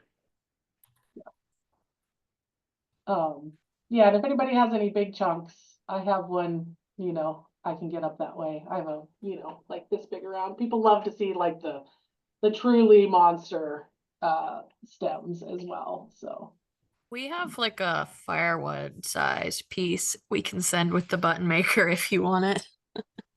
I think that'd be amazing. Yeah, people love that. And then also the seedling stage, right, Jason? I'm sure you'll have that too.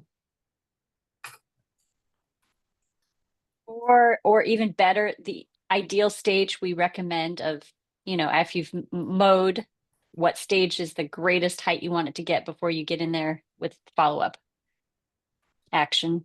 What is it, 10 inches? Or I forget what our website says. Yeah, 12 to 18. I can do that.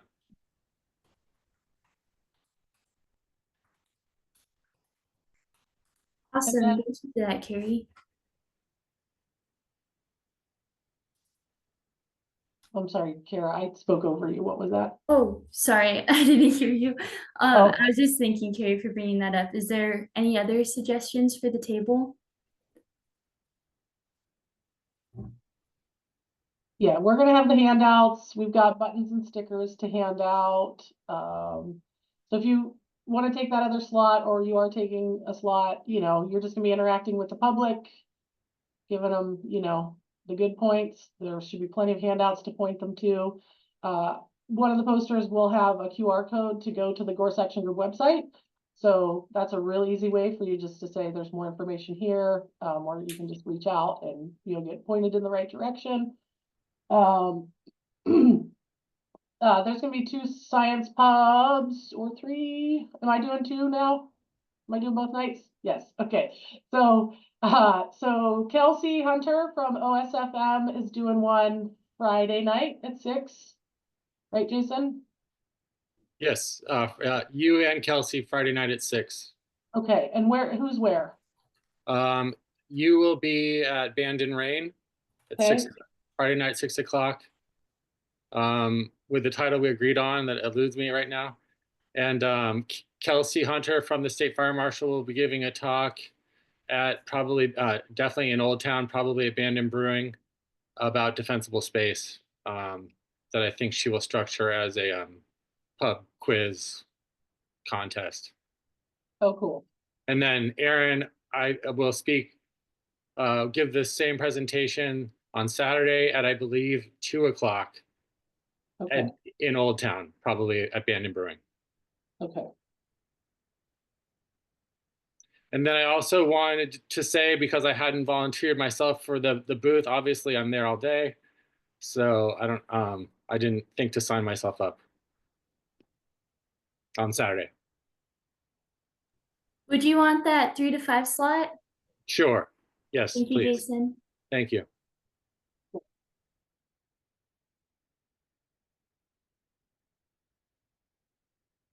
Yeah, so I think that's most of the details. Does anybody have any questions? Where again, what road, what street is the booth on? Yes, it's on Delaware Avenue, southeast.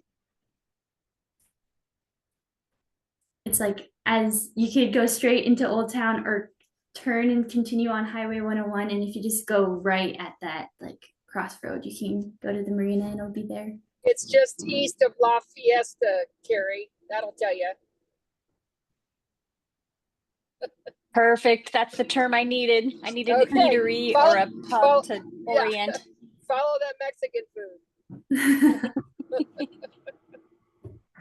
So yeah, Jason sent me 10 titles for my presentation, and they are all really fun. So I was going to read you a couple. So the title is going to be Love Your Land, Not Gorse. Best Practices for Managing this Thorny Invader. Breaking up with Gorse, How to End This Toxic Relationship. That was my #1 choice. Roses are red, Gorse is a pest. Effective strategies for control. So it is Valentine's Of course, Day. because this is Valentine's Day, right? I Yeah. love it. No Love for Gorse, Managing the Invasive Heartbreaker. Gorse Control Strategies, Science, Sustainability, and Success. Gorse Gone Wild, Effective Techniques for Eradication and Control. A boring one, let's see. Beyond the Bloom, Stopping the Spread of Gorse in Our Ecosystem. Fighting Fire with Knowledge, Gorse Mitigation and Prevention, and Managing Gorse for a Healthier Landscape, which I thought were all really great titles. But yeah, we're gonna go with the Love Your Land, Not Gorse, because I feel like that's where we're at. So Do we have any posters or anything that we can put online to try and drum up some folks that will come? Fortunately, on the 14th, that's the last home game for basketball season in Bandon. So that's where Paula and I will be, and it's senior night. So I'll try and come afterwards, but I'd love to help get people there. In answer to that question, we're having a planning meeting tomorrow with Greater Bandon Association, and we're gonna definitely have a flyer out that we're gonna we can email around, and I'm gonna put some up around town. yeah, so but the main booth is Saturday, so that's the 15th, and yeah, hopefully there's a good turnout for that, and we can get our message out in a one-on-one kind of way. So that's kind of all I really have. I thought we could just go do some round robin here last. Before we do that, you know what I keep forgetting to do at the end of every meeting is talk about our next meeting. So let me do that first. I have a question about the Gorse Blossom Festival before we keep going. I don't know if this is on the shared drive at all, but I was wondering if we had like a group messaging for folks to be sharing the same information for all the individuals that come by our booth. And if this is something that we wanted to make if we don't have one yet. Good question. I don't believe we do have a group messaging. We can look through the older Gorse Blossom list. You and I can work on that, I think. Okay. Yeah. I know an observation from the Cranberry Festival, the last event we did, just in my manning of the booth. People, we've come so far, I think was the big observation takeaway. Like in the early days, people didn't really know much about gorse control. Now they're coming to us with, hey, I did this, and now I need to know how to spray it or how to, what's the next step? Because I did step 1.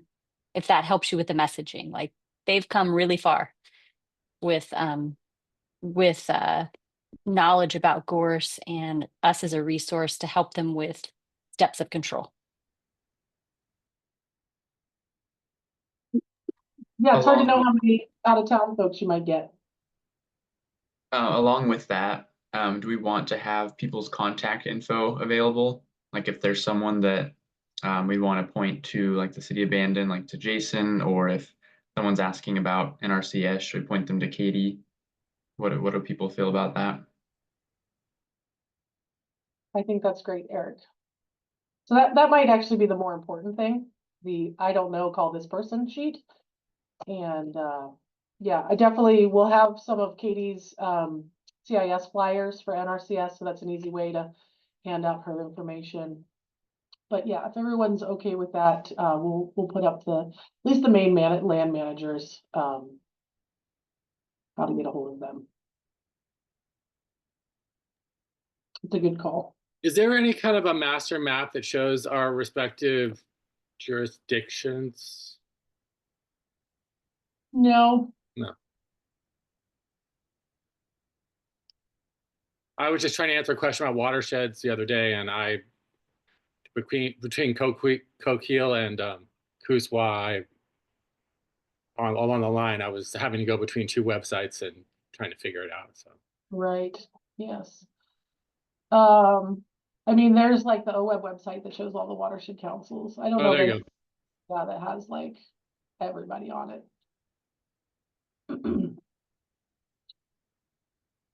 But that's also a good just comment, you know, in general about, you know, showing who we are and what we're doing, jurisdictions. Because most of these layers exist, they're just on, you know, 15 different websites.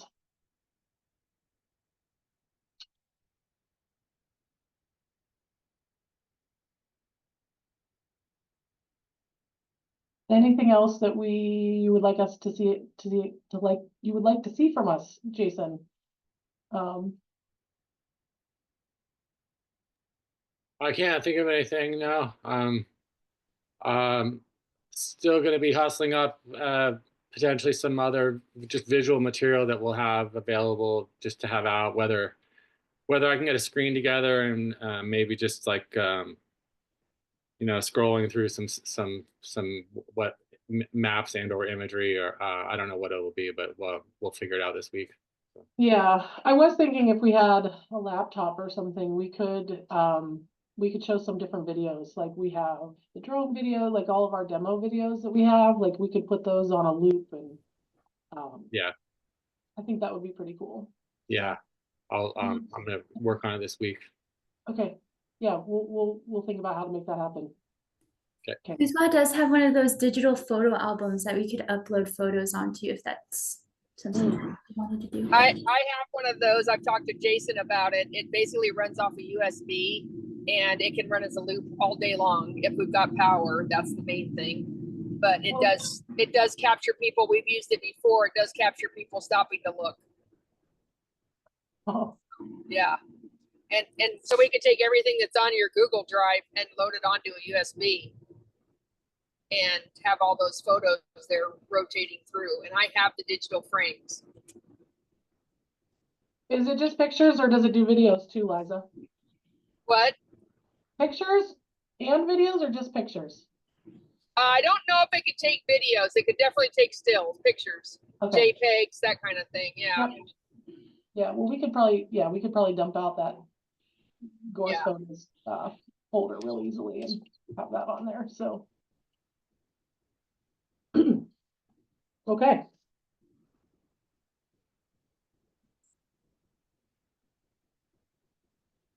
Next meeting.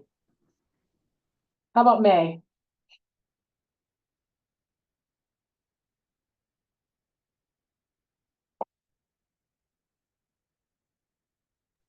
I know for me and that with outreach for Kuswa, I'm gonna be busy until the 17th with our Mayfly Festival, but after that I'll be available.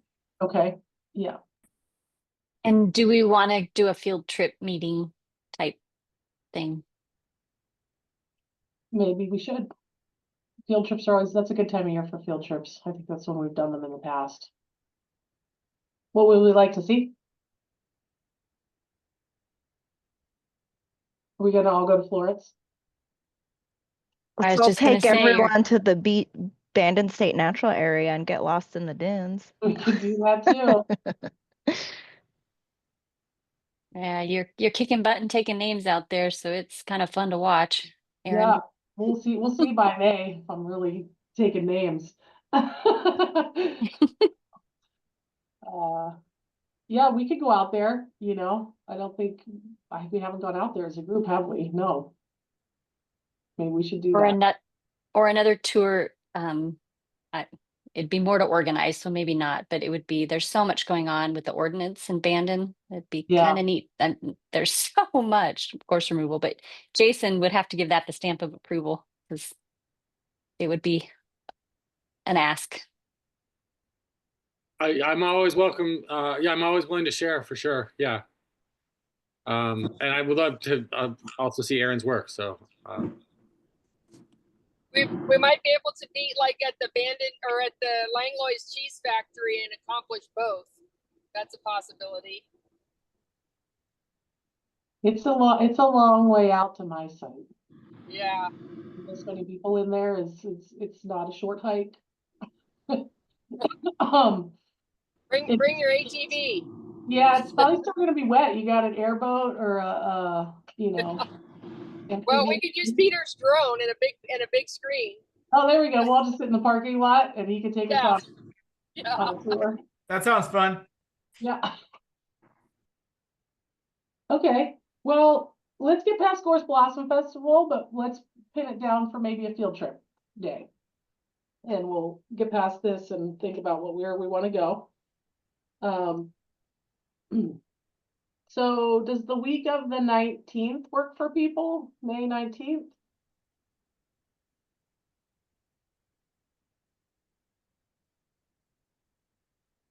Does it not work for anyone? That's fine for me. That's a minor miracle. That's amazing. Yeah. Okay. So mornings, afternoons, what do people like? What day of the week? Does anybody work on Fridays anymore? Wednesday or Thursday or Monday would be probably the best day that week for me personally.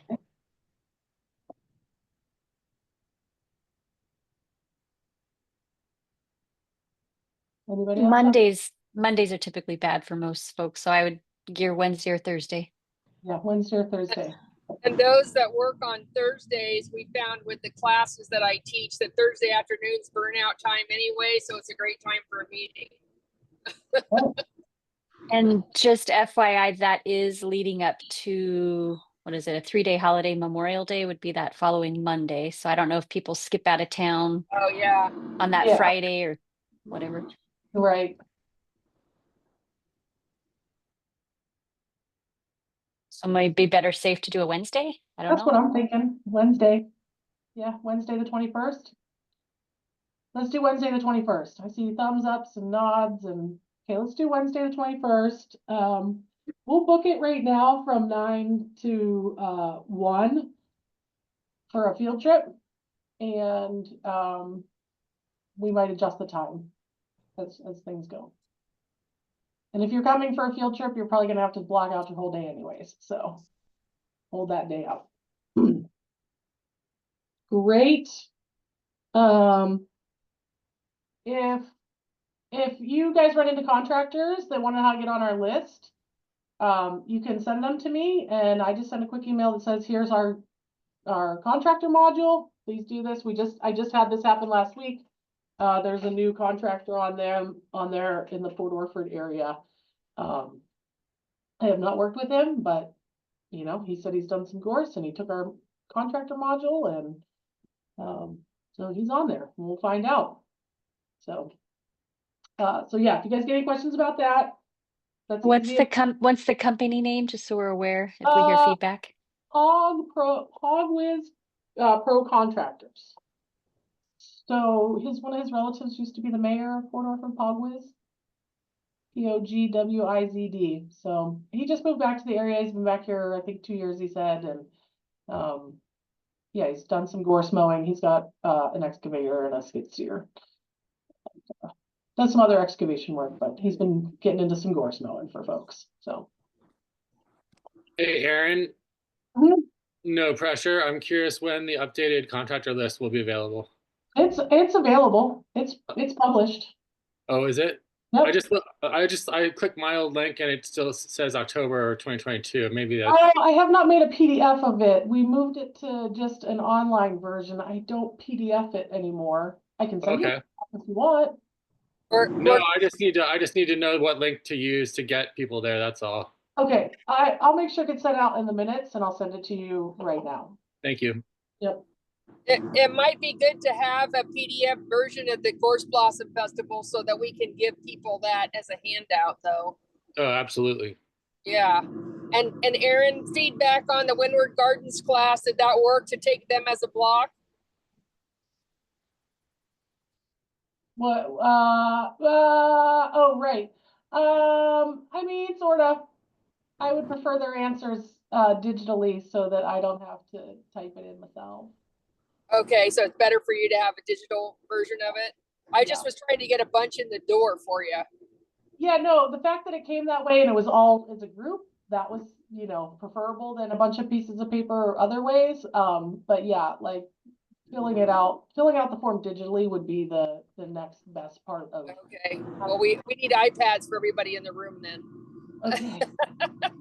They can do it on their phones. They all got phones. Yeah, that's true. They could have done it that way, I guess. Okay.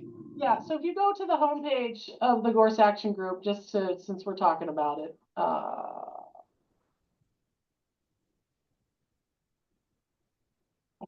so this is the homepage. If you scroll down, here's the module, and here's the Gorse Control Contractors list. So it's all right there. It's been updated. This is much easier than maintaining a PDF and trying to fit it on a page and the whole thing. So, and then they're color coded by the type of work that they do. It's got their licenses. So yes, it's much more functional for us. And thank you, Aaron. You're welcome. Stop share. But that's the quick way to get to it. All right. Anyone else have any more updates for the good of the order round robin? Anything I had a question. Yes, Michelle. I was wondering if there was any interest to connect with the Mid-Coast CWMA. I just joined their group in a way, and it seems like I didn't go to their last meeting, but it seems like they're interested in having the Gorse Action Group share with them. Okay. Maybe we could invite their coordinator to come and find out what is the best way to share. That sounds good. Yeah, I just started talking with these folks, so I'm not really sure what their goals are. Yeah. But as we all know, there's that strip of gorse off of 101 between Florence and Yahat, so. Yep. Maybe somebody from that group would like to meet when Carrie and I meet with Jacob Jensen from ODOT, and we could get that conversation started if they want to appoint somebody to come down and meet us when we're doing that field trip. When is that field trip going to be? Sometime in March. We haven't decided yet, but if you give me contact for who that person might be, I'll make sure they're in the loop. Okay. Yeah, that would be really efficient. efficient. I can send an introduction email. Yeah, I haven't even met the coordinator for the CWMA personally yet. We've just emailed a little bit here and there, but I can get an introductory email started. Okay, that'd be great. That would make a really efficient outreach right there.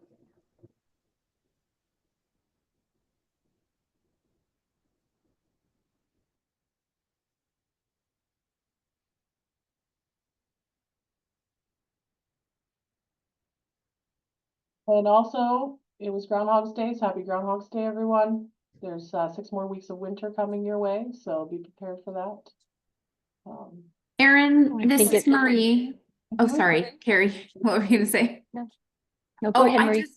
I just had a question. I know Debbie, still see Debbie on the call, and I know that we recorded this as well, which was great. I just wondered if there's anything else, Debbie, from Coos County's perspective as you think about the Wildfire Protection Plan that this group can be looped into, be it of assistance with. We know that plan can have, you know, a big impact on funding and opportunities for the county. And so I think this group and others want to be engaged and helpful. So just wanted to put it out there and didn't know what kind of follow-up you needed from anyone.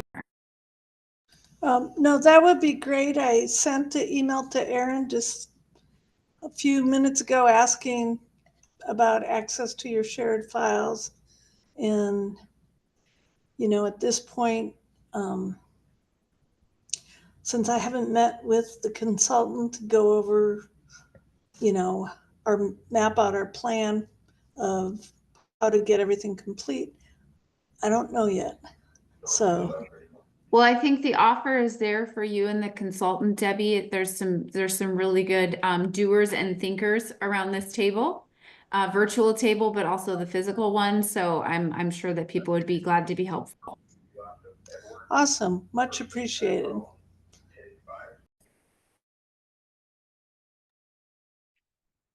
Aaron, I had just a quick update and a feel-good EDRR story update.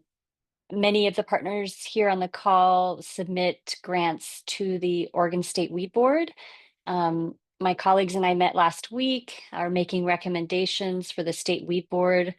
And the State Weed Board is going to be meeting on Monday, February 24th to make final decisions for those grants. And like I said, I think there are 3-4 partners on the call here that do incorporate Gorse EDRR work into those grant proposals from Curry and Coos counties. So if you wanted to attend that meeting, it's going to be virtual.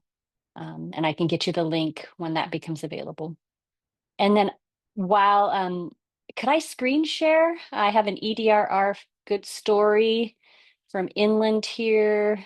Let's see, I can screen share. Oh, here we go. And I'm really terrible at this screen sharing stuff. Let's see if it works. Okay, you can see my really messy screen. Maybe, can you see? Okay, so we got a call. We have an Oregon invasives hotline that is managed, and we have reporters so the reports come in from the public, and then we have people that claim the reports.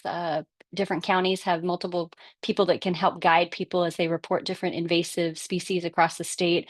We had one come in from Oregon Department of Forestry here in Josephine County in Grants Pass about gorse being in one of their watersheds when they were doing some work.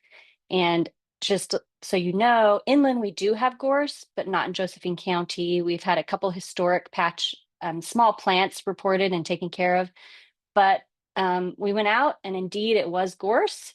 And it was so satisfying because this happened and then that happened.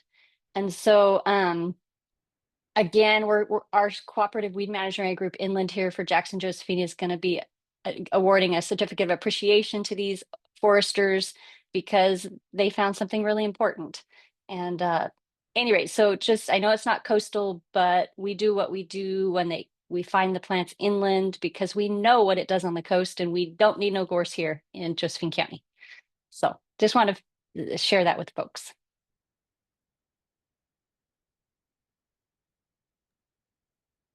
That's awesome. So Carrie, while you're on Department of Ag News, tell everybody about Jason's award, please.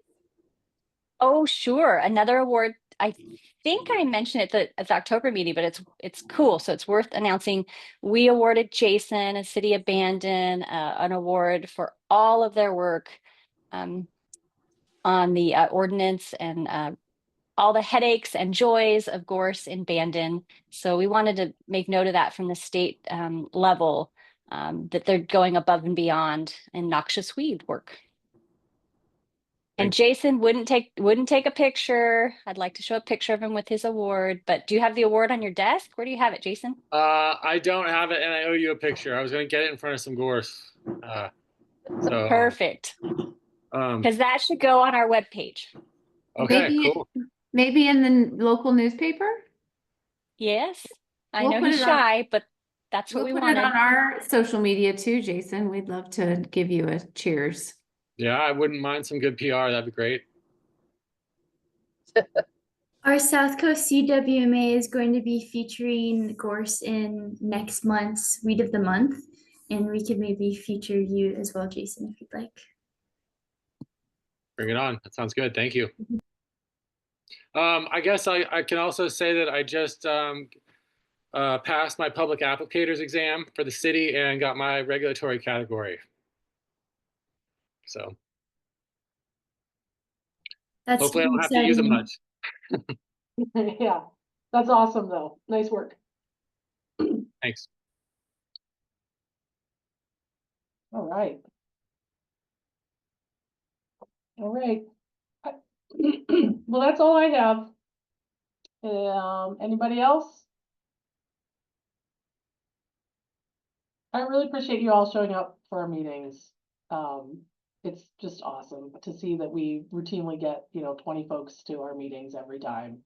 And that everyone feels like this is, still awesome and worth showing up to. So we got some new folks and I'm really excited about all this. We are going to be working on, I did want to say, I think my office and maybe in conjunction with the Wild Rivers Forest Collaborative are going to go after maybe another round of CWDG funds, although obviously federal funding is a little bit of a thing at the moment and a little unclear, but we do have plans to go after that round for maybe one more time. We may combine efforts, we may not. So that's a funding that we're looking at. And we may go for some more LSR funds as well, which is Oregon Department of Forestry. So yeah, I'm just gonna keep it moving. And I'm gonna let everybody go 6 minutes early. Thanks, everyone. Thank you. Yep. Thanks, Aaron. Have a good week. Thank you. See everybody at the Gorse Blossom Festival. Woo! Woo!